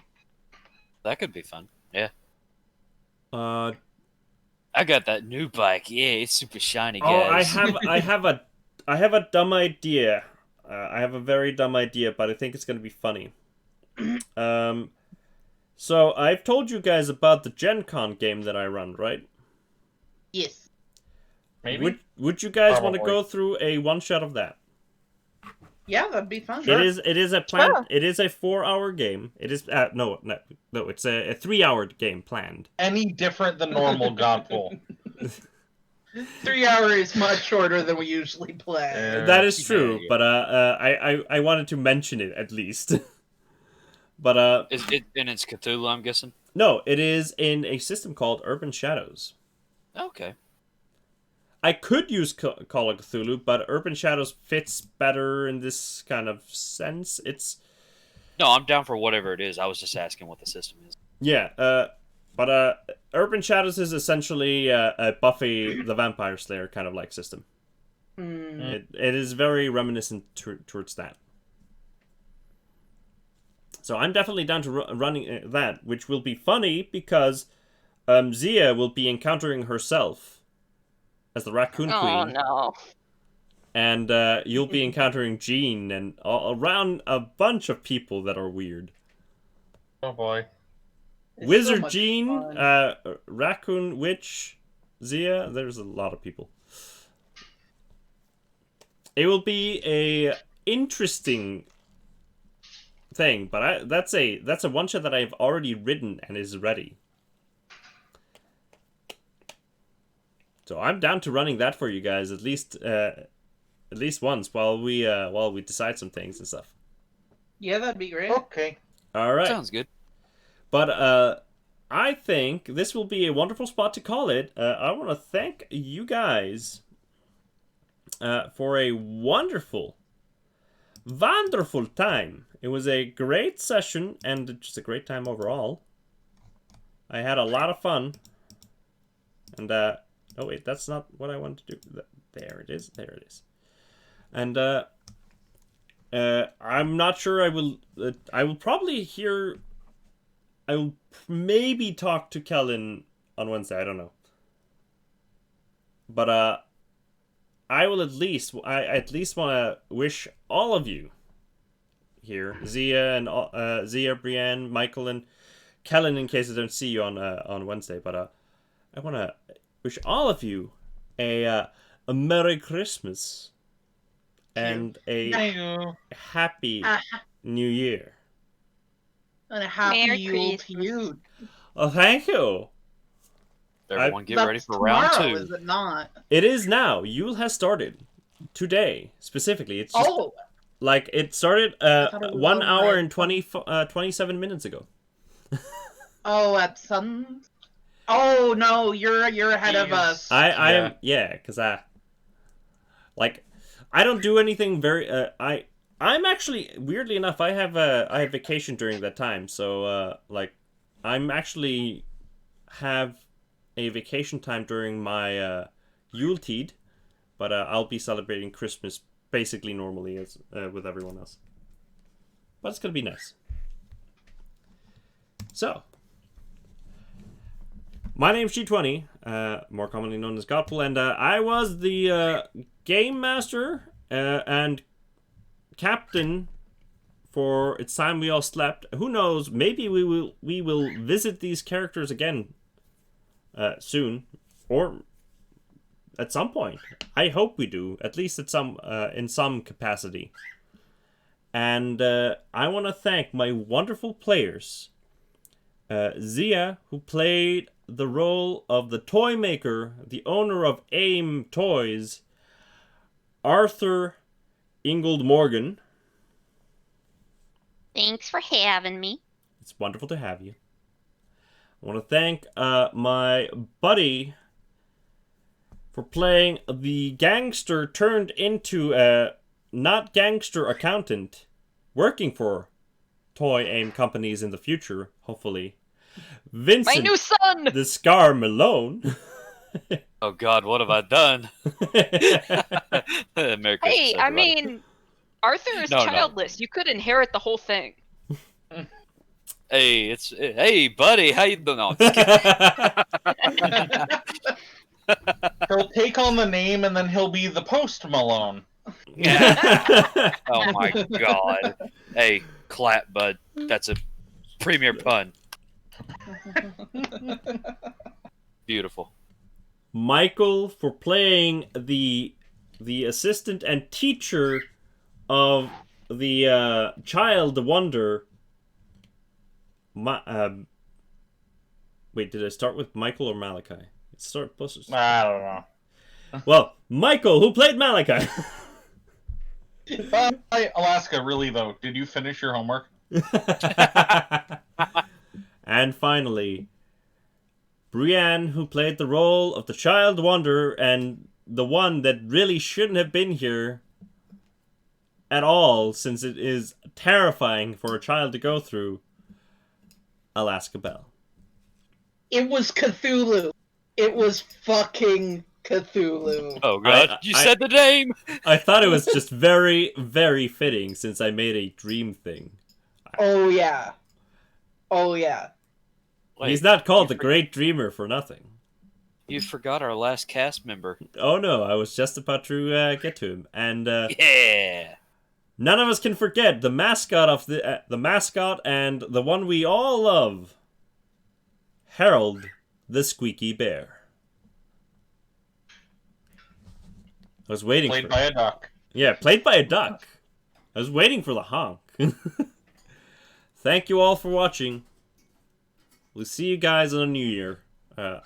I might see you guys at some point during the rest of this year, because I got streaming to do. But take care, everyone. Bye-bye.